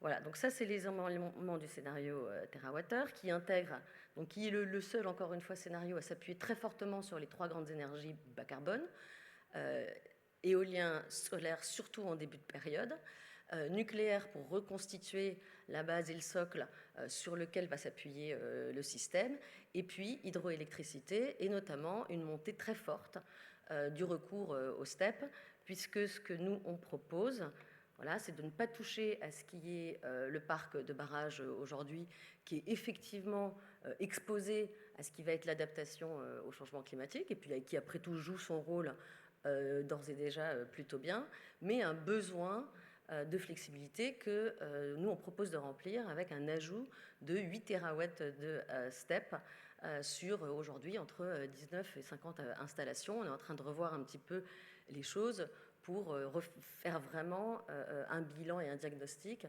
sur l'ensemble des massifs montagneux français. Quel rôle jouent les steppes dans le scénario TerraWater ? Avant tout, passer les pointes hivernales. On est sur un système à la thermosensibilité extrêmement forte, sur ce qui est les bâtiments, sur ce qui est les véhicules. Et effectivement, Olivier aussi l'a dit tout à l'heure, désormais avec des pointes qui peuvent aussi se situer en été et plus seulement en hiver. Donc passer les pointes, ça c'est et les pointes hivernales sont encore significativement très supérieures aux pointes estivales pour l'instant. Deuxième objectif des steppes, absorber cette intermittence et permettre au système de retrouver de l'inertie, de retrouver de la stabilité sur la fréquence, et puis par ailleurs être aussi capable, et c'est la grande force des steppes, de par ailleurs réagir très rapidement et donc de pouvoir aussi limiter le besoin de suivi de charge du parc nucléaire qui a été historiquement utilisé à faire du suivi de charge et de la variation en France, alors qu'effectivement un parc nucléaire n'est pas fait pour ça. Donc pourquoi des steppes plutôt que des batteries ? Parce que quand on recherche l'optimal technique, et en particulier quand on recherche aussi l'optimal du point de vue des enjeux environnementaux, et pas seulement climat, c'est-à-dire consommation des ressources naturelles, ça veut dire empreinte au sol. Empreinte au sol, c'est aussi bien artificialisation, imperméabilisation, occupation des espaces, mais c'est aussi fragmentation des espaces, dont on parle très peu. C'est le critère numéro 1 mis en avant sur la question de la perte de biodiversité aujourd'hui. Effectivement, utiliser des steppes, c'est un rendement 2 à 3 fois meilleur que le power to gas to power. C'est un coût 10 fois moindre que celui des batteries. C'est des coûts qui ne sont pas proportionnels à l'énergie produite. Et c'est une durée de vie bien plus longue. Donc on peut aller jusqu'à x10, puisqu'on voit bien qu'on peut monter jusqu'à l'ordre de grandeur du siècle pour ce qui est des ouvrages hydroélectriques et notamment STEP. Voire au-delà. Bon, enfin, ça c'est chez vous que ça se passe et c'est vous qui allez me dire vraiment, véritablement, quel est le niveau de prospective qu'on peut anticiper. Mais dans tous les cas, on est sur des durées de vie beaucoup plus longues qui assurent beaucoup plus de résilience aux générations futures, puisque finalement les ouvrages qu'on installe maintenant, non seulement sont souverains et dépendent finalement de ce qu'on est capable de faire, sont moins exposés aux aléas géopolitiques et de marchés mondiaux, mais en plus apportent une visibilité beaucoup plus longue qui permet de s'occuper de tous les autres enjeux de la transition énergétique, voire tous les autres enjeux de la vie, parce qu'effectivement, l'objectif, c'est pas de passer non plus son temps à s'occuper de son appro d'énergie, de démultiplier les fournisseurs, etc. On sait tous qu'au quotidien, on a 10 000 autres préoccupations qui sont à même de prendre le pas. Donc l'avantage des steppes, je l'ai dit, inertie, stabilisation de la fréquence, capacité à faire varier rapidement la puissance, stockage interhebdomadaire, ce que ni le nucléaire, qui peut faire du stockage intersaisonnier, enfin qui peut compenser les variations intersaisonnières, ni ce que la petite hydro ou les autres peuvent faire sur des variations plus journalières. Voilà, les steppes, avec suffisamment de capacité, sont capables de remplir finalement ce trou à cet endroit-là et utiliser à plein finalement ce que les énergies éoliennes et solaires font, en évitant de les écréter, puisque dès qu'elles produisent un peu trop, les steppes vont servir à absorber cet excès de production et à le restituer ensuite quand le système électrique en a besoin. Dans notre scénario, typiquement, c'est à peu près 15% de la production ENR qui se fait lisser grâce aux steppes, parce que aussi, dans notre scénario, on est sur l'électrification très profonde. Comme vous pouvez le voir là, les deux chiffres qui s'affichent ici, on passe à 71% de la part d'électricité dans le mix énergétique. Et donc, effectivement, toute électricité bas carbone en plus est une bonne nouvelle pour le réseau. Donc, je passe assez rapidement sur ces parties-là techniques de justification parce que je pense que c'est celles sur lesquelles on est passé le plus. Donc, on a caractérisé, bien sûr. On est en train de recaractériser des nouveaux potentiels STEP pour équilibrer un petit peu aussi sur les massifs. Et aussi pour une autre raison, qui est qu'on s'est rendu compte que c'était intéressant de choisir des sites de STEP, non seulement sur la capacité des réservoirs et l'optimal technique, encore une fois, qui était notre première grille d'analyse, mais aussi d'intégrer, alors beaucoup plus la question de l'acceptation sociale, qui va être un sujet sur l'hydro, peut-être même plus que sur le nucléaire, mais aussi intégrer, c'est un argument extrêmement fort que l'hydraulique peut faire valoir, et mon avis, doit faire valoir, c'est tous les co-bénéfices que ces ouvrages hydrauliques amènent sur la question de l'adaptation au changement climatique. Soutien des étillages, soutien à l'agriculture, soutien à l'industrie, soutien à des zones touristiques aussi également. Et effectivement, selon les territoires et selon les besoins exprimés par les territoires, il peut être intéressant de répartir les ouvrages hydrauliques un peu différemment pour finalement optimiser le recours et les causes-avantages. C'est pour vous dire qu'on a fait le travail sérieusement. Voilà, donc ça, vous avez vu ces slides-là. Vous pouvez voir sur celui-là, typiquement sur les scénarios RTE. Donc aujourd'hui, on se dirige quand même beaucoup sur le scénario N03. D'ailleurs, les nouveaux scénarios RTE sont en train de converger sur un certain nombre d'hypothèses avec le scénario TWh. Donc on est très content de ça. Mais vous voyez qu'effectivement, le gros différentiel de coût du système électrique se situe sur la quantité de flexibilité nécessaire, en fait. Donc bon, voilà, ça je passe. Et donc ça, c'est un petit peu ce qui a été parlé. Ça, c'est ce qu'on a dit sur le fait qu'il y avait plusieurs plages de temps et plusieurs dimensions où les STEP pouvaient apporter un avantage sur la question du stockage et de la flexibilité. Mais du coup, ce que moi, je voulais traiter en complément et que j'ai notamment rajouté dans ma présentation, c'est la suite, qui est que le corollaire d'avoir besoin et de comprendre le besoin désormais reconnu de plus d'hydro, quel que soit le type d'hydro dans le système électrique à venir, le corollaire, c'est que tout ça, c'est des infrastructures. Et c'est des grosses infrastructures. Donc d'abord, ça implique quelque part une vision très service public, que nous, on assume complètement. On considère que l'électricité est un bien commun, que l'eau est un bien commun, et que donc, il est nécessaire que pour en faire bénéficier équitablement l'ensemble de la population, en avoir une gestion optimisée, faire en sorte que chacun n'ait pas à se pencher sur ses contrats, son approvisionnement, selon ses capacités, ses moyens, le temps qu'il a à disposition. Finalement, une vision service public, comme on peut le faire pour l'éducation ou la santé, fait du sens pour l'électricité, qui est le domaine stratégique parmi tous les domaines stratégiques, puisque c'est celui qui permet aux autres domaines stratégiques d'exister. Sans électricité, pas de chaîne alimentaire, pas de chaîne du froid, pas d'éducation, pas de communication, pas d'information, pas de travail. Voilà. Donc on peut dire que tout ça, le système hospitalier, sont stratégiques, mais sans électricité, tout ceci ne fonctionne pas. Donc la vision service public, la vision souveraine, nous, c'est vrai qu'au sein de l'association, c'est peut-être un des seuls partis pris politiques, entre guillemets, qu'on peut prendre et qui est important.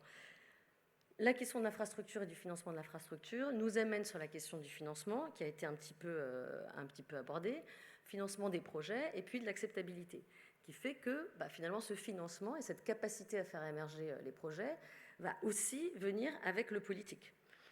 Parce qu'il va falloir des mécanismes qui permettent l'investissement, qui permettent de réduire le risque politique, et je prends encore 3 minutes, et qui permettent de couvrir les CAPEX, c'est-à-dire d'investissement au départ.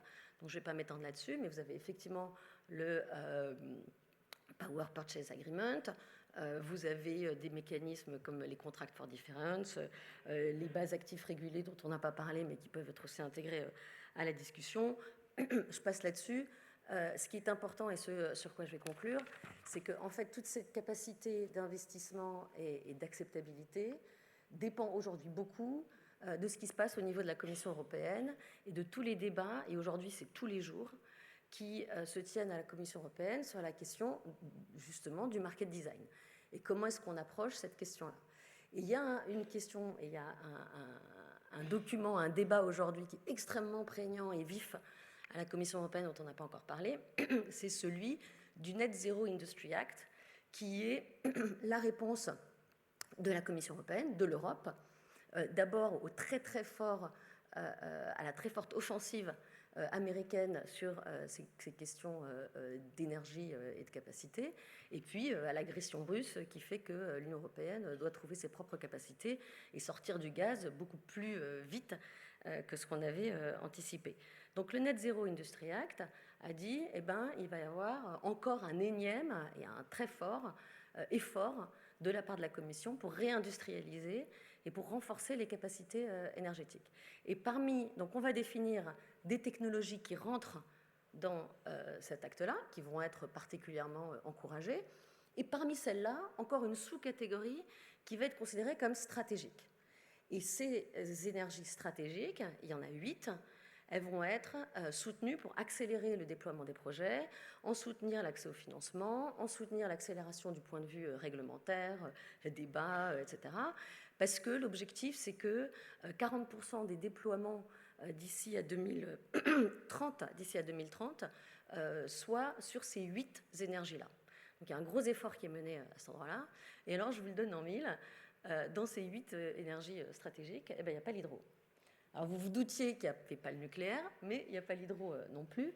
Et effectivement, il y a un petit peu, quelque part, une alliance objective à créer entre le nucléaire et l'hydro, parce que non seulement ces deux grandes énergies bas carbone, pilotables et souveraines, et vraiment à la chaîne de valeur à 95%, 98% françaises, mais c'est aussi des énergies qui sont historiquement très peu, voire pas soutenues par la Commission européenne, qui assume un véritable biais de ce point de vue-là. Et donc, la conclusion, alors donc je vous donne les 3 critères qu'il donne sur ce qui est stratégique dans les énergies du Net Zero Industry Act. Donc, il y a 3 critères qui sont le niveau de Technology Readiness Level, le TRL, à quel point est-ce que les technologies sont à maturité industrielle. Bon, je pense qu'on peut difficilement trouver plus mature industriellement que l'hydro, hein, vous me direz. La contribution à la décarbonation et à la compétitivité, bon là c'est pareil, je pense que vous êtes plus ou moins on top. Et puis le troisième, la résilience du système énergétique. Et la résilience, c'est notamment la souveraineté, c'est-à-dire la non-exposition aux grandes puissances extérieures, au marché extérieur. Là encore, je pense que l'hydro, encore plus que le nucléaire, répond à ces 3 critères et pour autant n'est pas inscrit dans la liste. Donc moi, mes messages pour conclure, promis, je sais, j'ai 4 messages. Mais ils tiennent en une phrase chacun, c'est que ce qui nous attend, c'est surtout une insuffisance de la production d'électricité bas carbone. Et les enjeux, on parle beaucoup de production aujourd'hui, mais l'enjeu très vite, et d'ailleurs ça a été l'objet de la dernière plénière organisée par RTE pour l'écosystème énergie auquel moi-même je participe régulièrement, c'est de dire l'enjeu aujourd'hui, ça va être l'arbitrage auprès des consommateurs. Quelles industries vont avoir droit à cette électricité bas carbone et quelles industries ne vont pas y avoir droit?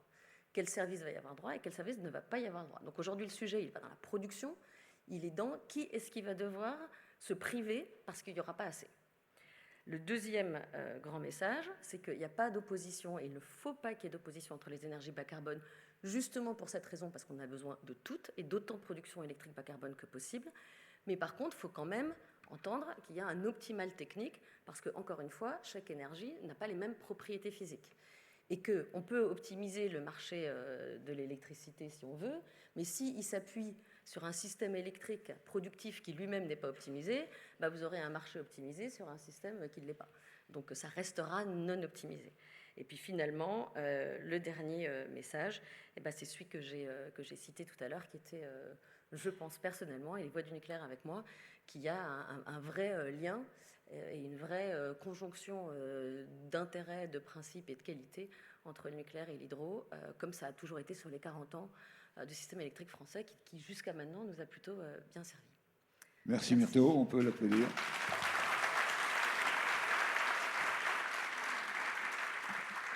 Et ce que j'apprécie par-dessus tout, et je pense qu'il faut qu'on développe cette idée, que l'hydro est une option sans regret, parce que l'Europe compte beaucoup sur la modulation de la consommation, utiliser les véhicules électriques pour équilibrer le système, tirer des lignes à 400 000 volts, développer massivement l'éolien, etc. Moi, mon expérience, c'est que tout ça, je veux bien, mais tout ce qu'on va faire, tout ce qu'on peut faire en hydro, c'est des options sans regret, et il faut y aller. Voilà. Alors, place à des questions. Oui. Est-ce qu'on peut passer les micros ?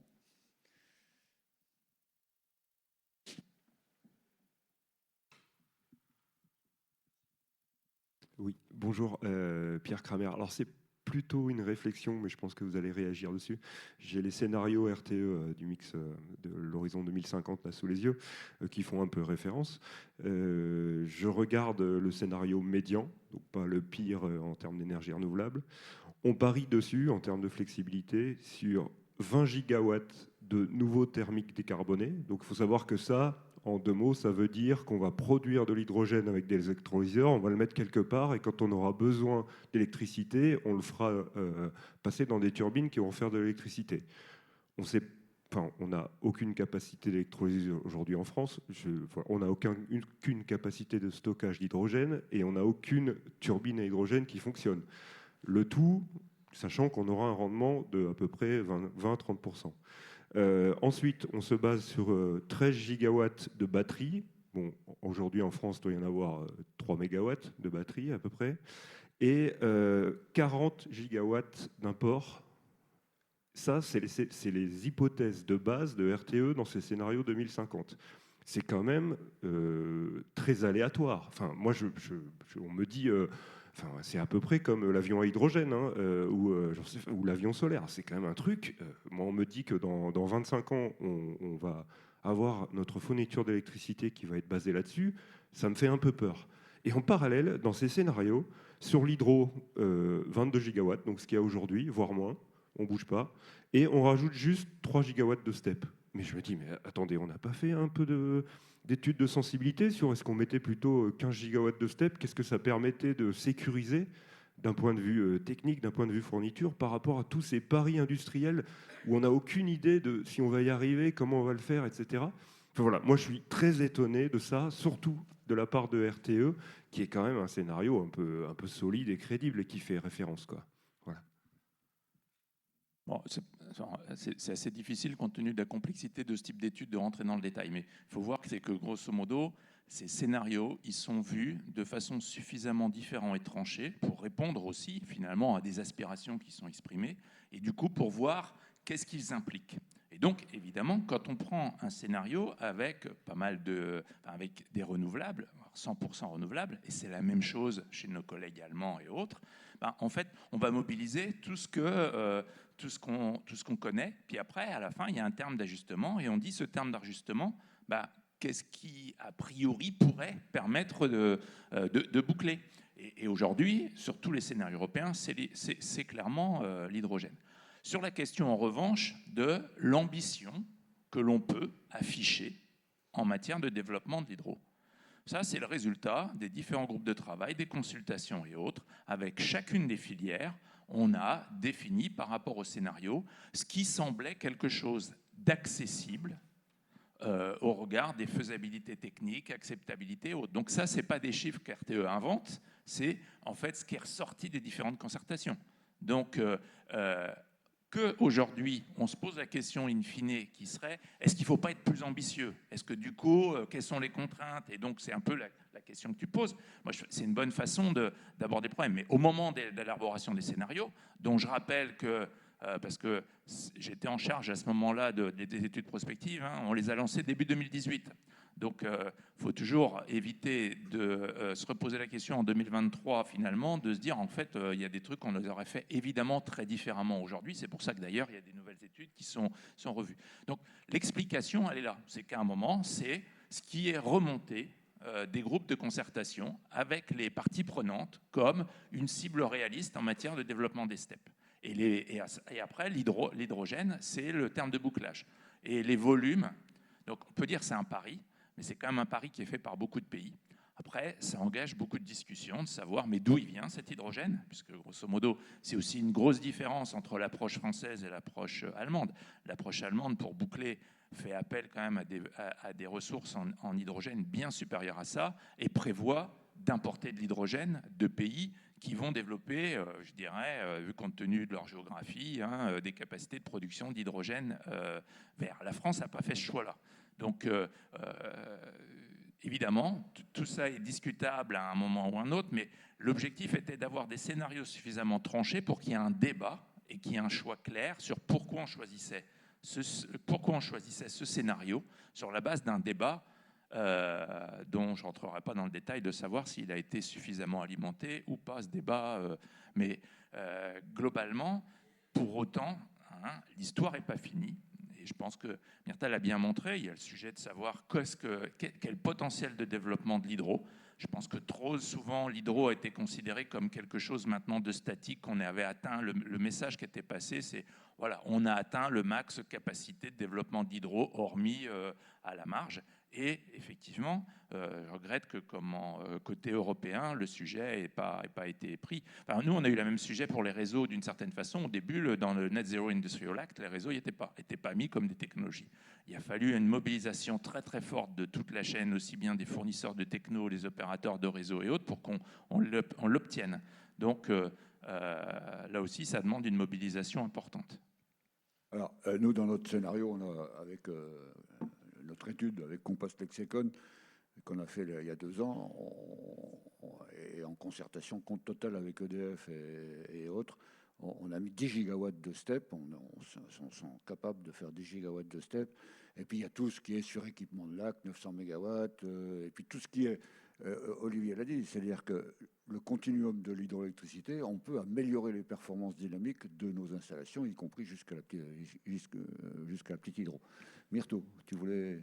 Oui, merci. Alors, 3 petites remarques rapidement. Donc, sur le potentiel hydroélectrique, moi je suis d'accord, surtout qu'aujourd'hui, donc non seulement il y a un potentiel réel, et je crois qu'aujourd'hui, ce qui était le blocage psychologique, c'était celui surtout de l'acceptabilité, et aussi que jusqu'à maintenant, le système électrique français fonctionnait très bien, il n'y avait pas besoin de plus. Donc, pourquoi s'interroger sur un besoin qui n'existait pas encore ? Le potentiel existe, notamment aussi parce que aujourd'hui les hydrauliciens savent faire des trucs. Alors encore une fois, c'est chez vous que ça se passe et que vous saurez mieux. Mais des steps en série, des reprises de barrages pour en faire des steps et pour avoir des usages mixtes, etc. Tout ça existe et tout ça peut être optimisé. Maintenant, on sait aussi mettre tout ce qui est les conduites forcées, les usines, etc. en souterrain. Donc il y a beaucoup de choses qu'on sait faire aujourd'hui qu'on ne savait pas faire à l'époque. Et à mon avis, tout le potentiel doit être réévalué à cette aune-là. Sur la question des paris, les paris qui ont été faits par RTE il y a 3 ans, c'est encore des paris aujourd'hui. Moi, je suis complètement sur votre ligne et c'est pour ça qu'on a fait le scénario TWh. Donc, on l'a fait en même temps. Ce n'était pas une question de l'avoir fait maintenant, après les événements Covid d'Ukraine ou après. On l'a fait à peu près en même temps, sauf que nous, on est des bénévoles et que ça nous prend beaucoup plus de temps, évidemment, et qu'on l'a sorti plus tard. Mais c'est juste qu'on a une philosophie de départ qui était très différente, de dire on va s'appuyer sur des technologies matures, on va voir si on arrive à faire avec ce qui existe. Parce que si la transition énergétique se passe mal, sachant tous les enjeux qu'on a déjà abordés, on n'aura peut-être pas l'opportunité de rendre toutes ces innovations matures industriellement en 20 ans, comme ça nous est promis depuis 20 ans. Là, je suis un petit peu dure, mais voilà, c'est pour clarifier le propos. Et sur RTE, aujourd'hui, les scénarios RTE, donc le scénario RTE N03, quand Olivier parle d'avoir plusieurs options très distinctes et très marquées, il a raison. Entre M0 et N03, il y a énormément de variations. Mais ce qu'il faut savoir aussi, c'est que le RTE N03, qui a la plus forte part de nucléaire de tous les scénarios RTE, c'est une part du nucléaire bien inférieure à celle qu'on a aujourd'hui. Donc le scénario qui manque, en fait, c'est le scénario de base. Et en bon ingénieur, moi et je pense la plupart d'entre vous, quand vous envisagez des trajectoires, vous comparez avec ce que ça donnerait si on avait une poursuite de l'existant. Or ça, on n'a pas. Et donc c'était aussi intéressant de voir si on avait une poursuite de la part de nucléaire et donc de ce fameux modèle nucléaire hydro français, qu'est-ce que ça donnerait dans les perspectives futures. Donc moi, il me manque un peu le RTE N0, je ne sais combien, qui vient après, qui mettrait une part du nucléaire équivalente à celle qu'on a aujourd'hui, juste pour voir ce que ça ferait. Et alors, le dernier petit point, c'est que RTE est en train de ressortir des nouveaux scénarios. Il y a eu une interview du patron d'RTE assez récemment, et effectivement, ils sont en train de revoir un certain nombre d'hypothèses, notamment monter très fortement les prévisions de consommation électrique qui étaient très basses et qui sont en train de remonter à des niveaux d'ailleurs plus équivalents avec nos voisins européens et puis avec ce que nous aussi on prévoyait, et qui prévoit de réduire le recours à la biomasse parce qu'effectivement ça dépassait le potentiel français, donc ça allait pas, enfin, etc. Un certain nombre de choses qui sont en train d'être révisées à l'aune de ce qui s'est passé, l'Ukraine, etc. Et puis aussi de certains retours finalement que les industriels peuvent être en train de faire. Hervé, tu voulais ajouter quelque chose? Je voulais juste compléter, ajouter une précision sur les avantages comparatifs des différents leviers de flexibilité ou moyens de stockage. Je crois que vous avez cité un chiffre sur les batteries, je crois 3 mégawatts, je voulais juste le corriger. On a déjà plus de 340 mégawatts de batteries raccordées sur les réseaux publics de distribution, donc ça se développe beaucoup plus vite que ce qu'on pense. Et donc il faut l'avoir en tête. Après, quel est notre credo sur ce qui va se développer en 2050. En tout cas, aujourd'hui, on le constate, ça se développe rapidement. Alors, en premier lieu, pour répondre aux besoins de service système de RTE, mais voilà, il y a peut-être un avantage aussi aux batteries aujourd'hui par rapport aux moyens de stockage de l'hydraulique, c'est que les batteries sont des containers qu'on peut déplacer. Et donc, on peut imaginer dans le futur que ces batteries pourront répondre aussi à des besoins locaux de flexibilité en se déraccordant et en se raccordant à d'autres endroits là où les besoins de flexibilité apparaîtront. Je pense qu'il ne faut pas opposer batterie, hydro. Enfin, je veux dire, il y a de la place pour chacune finalement des technos. En revanche, je pense que votre filière gagnerait à offrir plus de visibilité, puisque en particulier de donner plus de visibilité avec une vision à un horizon de moins 10 ans, des investissements nécessaires, de combien d'emplois ça peut créer, de la valeur que ça crée, tout ça, de façon nettement plus... je pense que tout ça, vous l'avez, mais c'est vrai que dans le débat, ce n'est pas forcément la voix qu'on entend le plus. Il y a un organisme aussi qui a été voulu par l'État avec un comité de filière nouveau système énergétique. Je ne sais pas si vous arrivez à vous faire entendre dans cette filière qui est parfois... je sais que les réseaux, on a parfois un peu de mal à se faire entendre. Je ne connais pas si vous arrivez à porter votre voix aussi. Mais je pense que par rapport à d'autres filières, jusqu'à présent, en dépit de tout le travail que vous faites, il y a une question de visibilité à gagner probablement. Oui.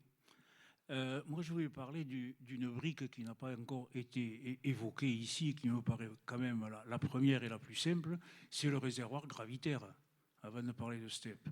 Et là, il y a du développement possible. C'est quand même la moins chère, je crois, à mettre en place. Le rendement est excellent. Au point de vue CO2, il n'y a pas mieux aussi.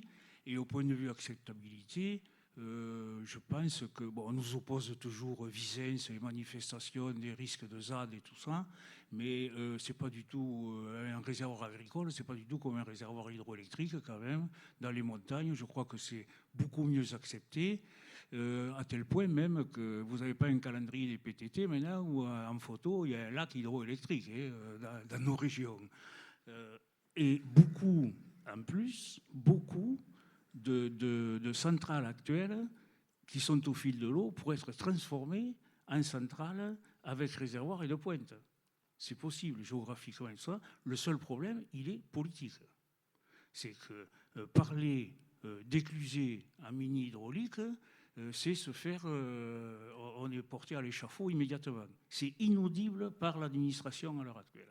Et ça, je ne comprends pas pourquoi. C'est à cause de ces problèmes-là de manifestations qui leur restent en mémoire, mais qui ne sont pas du tout les mêmes problèmes, et qui fait que déposer un projet avec un réservoir et pouvoir faire de la modularité est irrecevable à l'heure actuelle dans l'administration en France. Il y a effectivement une bascule à faire. Mais je le sens arriver au niveau européen. Jusqu'à présent, l'hydro, c'était uniquement considéré sous le sang de la politique de l'eau, de directive 4 sur l'eau, etc.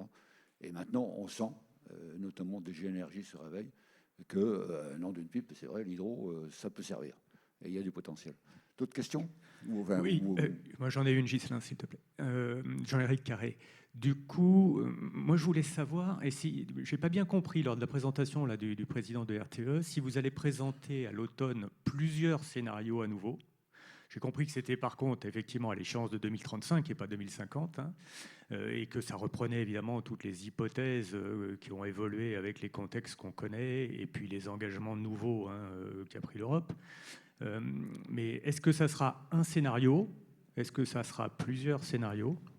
Le sens de ma question, c'est que moi je suis convaincu que tant qu'on n'a pas arrêté un scénario sur lequel effectivement on peut décider d'avancer, je ne vois pas comment on arrivera à respecter des échéances qui sont déjà extrêmement proches. Et donc c'est une question qui porte aussi pour vous deux sur les réseaux. Comment vous imaginez pouvoir développer suffisamment les réseaux pour répondre à ces objectifs-là et aux scénarios qui ont été imaginés? Bon, l'exercice là qui va être fait, c'est celui qu'on fait de façon régulière, qui est et qui est une obligation légale d'ailleurs. Donc là, qui sera à l'horizon 2035. Non, il y aura un scénario central. Il n'y aura pas autant de scénarios que 2050. On balaye pas aussi large parce que depuis, il y a des choses qui ont un peu évolué. Et donc du coup, nous aussi, on se cale par rapport au fur et à mesure que, entre guillemets, la France définit un peu sa cible, du coup, ça restreint l'éventail possible. Pour autant, alors après, est-ce qu'on appelle ça des scénarios, des variantes et autres? On fait varier des paramètres, comme on l'a toujours fait, parce que quand même, il faut regarder quelque part la sensibilité à des variations dans tous nos scénarios jusqu'à présent, depuis qu'on fait ces études et publie depuis le début des années 2000, il y a toujours eu des variantes sur de la conso, parce que c'est quand même pas si simple de prévoir ce que va être la dynamique de consommation en 2035. On voit aujourd'hui une forte poussée qui est essentiellement liée à toutes les aides, les plans de relance et autres. Et donc, du coup, l'industrie se décarbone plus vite que ce qui est anticipé. Donc, tout ça, ça va être intégré. Savoir quelle va être la dynamique, tout ça, c'est toujours compliqué. Donc, il y aura plusieurs variantes quand même qui ont comme but de vérifier qu'on est robuste. Parce que la finalité, je veux dire, il ne faut pas se tromper sur les études de RTE. La finalité des études de RTE, c'est de s'assurer, pour ces études-là, que quelque part, on va pouvoir anticiper toutes les décisions qui vont nous assurer une robustesse du système électrique, quelle que soit la trajectoire qu'il prend. Ce n'est pas une planification de comment le système électrique doit être. Ça, c'est une responsabilité de l'État, à travers en particulier la PPE. Donc nous, c'est pour ça qu'on fait aussi des scénarios, c'est pour voir la sensibilité. Et on ne fait pas que modéliser le scénario, par exemple, de la PPE. Et je pense que c'est la même chose pour tous nos collègues européens et pour nos collègues distributeurs. Il y a un très très gros programme d'investissement. On essaie de se mobiliser avec les industriels pour voir, y compris ces questions de souveraineté, c'est-à-dire le cuivre, l'aluminium, les capacités de fabriquer en Europe. Donc on est assez mobilisé aussi là-dessus avec, entre autres, le Net Zero Industrial Act, mais aussi avec le gouvernement sur la loi sur l'industrie verte. Et il y a un gros défi, mais quasi pour toutes les filières, de niveau d'investissement qu'on n'avait pas connu depuis très longtemps.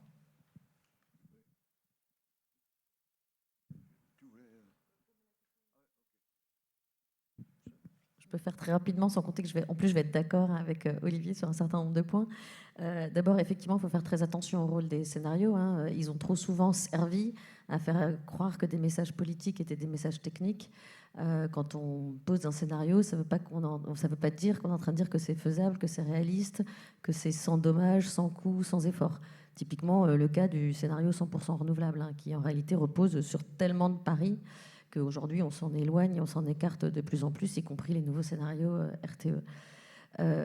Les scénarios, c'est un peu dangereux de ce point de vue-là, si on les prend au pied de la lettre et si on n'est pas très clairement conscient de quelles sont les hypothèses qui sont faites au départ. Donc une des hypothèses très fortes, par exemple, sur laquelle est en train de revenir très fortement RTE, c'est les prévisions de consommation d'électricité qui n'intégraient pas une réindustrialisation très forte, qui n'intégraient pas autant d'électrification que ce qu'on est en train d'envisager aujourd'hui. Et donc, effectivement, il faut bien savoir sur quelles hypothèses on se base, notamment sur ce qu'on attend des populations en termes de sobriété. Ça aussi, c'est un pari. qu'il faut intégrer et dont il faut avoir confiance si on fait ces choix-là. Donc nous, le choix qu'on a fait, on a un seul scénario, c'est un scénario d'optimal technique, où on a dit, au moins, si on sait quel est l'optimal technique, après, effectivement, c'est politique, c'est aux gens de décider à quel point on s'écarte de cet optimal et ce qu'on accepte de payer comme coût pour s'écarter de cet optimal sur le système énergétique, de l'argent qu'on va aller prendre sur d'autres éléments de l'État et de la responsabilité de l'État. Sur l'échéance de la décision, c'est pareil. Là, on a un calendrier qui a été repoussé un petit peu, mais qui est relativement clair, qui est le calendrier législatif, avec la révision de la loi de transition énergétique qui maintenant va devenir la stratégie française énergie-climat, et puis la PPE, la programmation pluriannuelle de l'énergie. Donc là, on peut vous promettre beaucoup de tables rondes de ce genre-là jusqu'à la fin de l'année, et puis jusqu'en 2024. Et là, il y a une échéance, et les scénarios servent à aider aux gens à réfléchir. Et puis finalement, sur la question des réseaux, il y a un sujet qui passe un peu sous silence en ce moment, mais qui est en train de ressortir très fortement. C'est celui effectivement de la consommation naturelle des ressources et des conflits d'usage. C'est-à-dire que les réseaux, ils vont s'appuyer sur notamment beaucoup de cuivre, les batteries sur beaucoup de lithium, il va y avoir beaucoup de molybdène, de ce que vous voulez, notamment le cuivre, qui sont des matières premières, qui sont en quantité par définition limitée. Tous les pays vont en vouloir, on s'en sert pour faire tout le reste aussi. Et pas que des réseaux électriques. Et donc, effectivement, il faut prendre en compte ces considérations de manière très précise. Je suis d'accord avec vous. Merci beaucoup. Je suis vraiment désolé, l'heure tourne. On va s'arrêter là. Je voudrais qu'on remercie nos intervenants. Il y a certainement... Voilà. N'oubliez pas que derrière, il faudra un modèle économique pour financer tout ça et avoir des incitations à l'investissement. Ça a été fait. Xavier, président, tu veux dire quelques mots ? Oui, merci Ghislain. Alors, il m'appartient de faire la conclusion de cette table ronde. Lourde responsabilité et honneur en même temps, hein, parce que je voudrais vraiment vous remercier toutes et tous pour ce tour d'horizon assez exhaustif, je dirais, du système électrique, de ses difficultés, de ses atouts, etc., et de ses enjeux. Alors, mon premier souci, il est évidemment de vous dire pourquoi France Hydroélectricité, petite hydroélectricité, s'intéresse à ces sujets très macro, très dézoomés. Quand même, en tout cas pour celles et ceux dans l'assistance qui se disent « Oh, je suis un peu loin de tout ça, c'est pas complètement mon sujet au quotidien ». Je voudrais rappeler qu'entre les mécanismes d'obligation d'achat, qui sont des dispositifs de soutien, il y a le mot soutien, ça fait du sens, je développe pas, mais c'est clair. Et puis, les centrales qui sont sur le marché, vous comprenez bien tous les impacts potentiels que peuvent avoir tout ce qu'on a discuté ce matin. Il y a, je pense notamment par exemple à la question des écarts. C'est un sujet pour lequel nous sommes très sensibles et donc ça impacte directement l'économie de nos centrales. Donc on n'est pas là à se brainstormer à 20 ans. Le sujet, il est très présent. Je parle aussi de la valeur même du kilowattheure.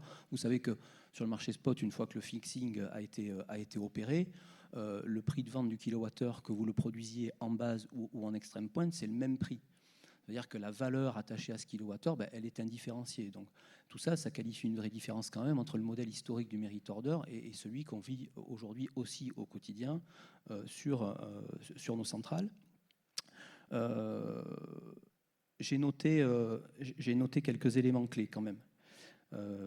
J'ai noté le mot anticipé et j'ai noté le mot planification. Il me semble, de tout ce qu'on a dit, qu'il est vraiment encore plus urgent de planifier et de se mettre autour de la table. Vous avez tous dit, et je salue aussi ces propos-là, hein, de relancer les discussions sur l'hydro sans tabou. Les éclusés sont un tabou, je crois. Alors, il va nous appartenir de déverrouiller ce tabou-là, mais j'ai envie de vous dire, on ne pourra pas le faire sans vous, gestionnaire de réseau, parce que j'ai un peu l'impression qu'on est en ce moment dans une espèce de référence circulaire, c'est-à-dire à dire, oui, bon, écoutez, alors, le réseau n'a pas complètement besoin.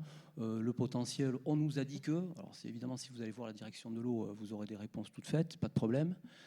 Et puis nous, les hydroélectriciens, si les réseaux ne nous incitent pas et si l'État ne nous incite pas, voilà, on se dit, bon, à force d'avoir des difficultés, peut-être on va un peu baisser les bras, etc. Donc, j'ai envie de vous dire, il faut sortir de cette référence circulaire. On a compris que vous aviez besoin d'hydro, vous l'avez tous dit, eh bien, dites-le publiquement, dites-le à haute voix. Et nous, on sera évidemment à vos côtés pour voir toutes les questions techniques, pour voir toutes les adaptations qu'on peut faire sur nos sites. Et donc, vous l'avez tous compris, qu'on parle de petite ou de grande hydro, c'est le même sujet. Chacun apporte ce qu'il peut à son échelle. On n'a pas complètement eu le temps de développer la problématique des flexibilités plus locales. On l'avait fait l'an dernier, on le refera encore. Tous les enjeux liés à la congestion font que, et Myrto l'a dit, il y a des problèmes, des questions de localisation de centrales. Voilà, les marchés ne répondent pas à ces problématiques techniques. Il faudra, à un moment donné, se poser les bonnes questions. Ça veut dire qu'en plus des contraintes réseau, la carte des contraintes réseau, en plus des questions simplement géographiques, en plus des questions écologiques, voilà, il faut empiler toutes ces contraintes-là et au bout du bout, pouvoir faire quand même du développement et assurer l'avenir du système électrique. Quelque chose de pas simple, mais pour cela, voilà, mon message aujourd'hui, c'est aux gestionnaires de réseau, c'est vous dire, on a besoin de vous pour que vous nous aidiez à faire valoir les atouts de l'hydro. Alors, on a commencé avec Enedis, ce travail, je dirais, de mise en valeur de l'hydro. Je souhaite aussi, avec RTE, qu'on puisse le faire. Donc, je prends au mot d'Olivier pour dire, voilà, allons dans ce sens-là. Et puis, alors, je vérifie que je n'ai oublié aucun point. Non, je crois que c'est assez clair. En tout cas, je vais vous dire juste un dernier mot. Il y a marqué, j'ai vu sur un slide, rôle évident de l'hydro. Alors voilà, tout est dit. C'est-à-dire que quand c'est évident, on ne se pose pas de questions. Ben, si, il faut quand même s'en poser.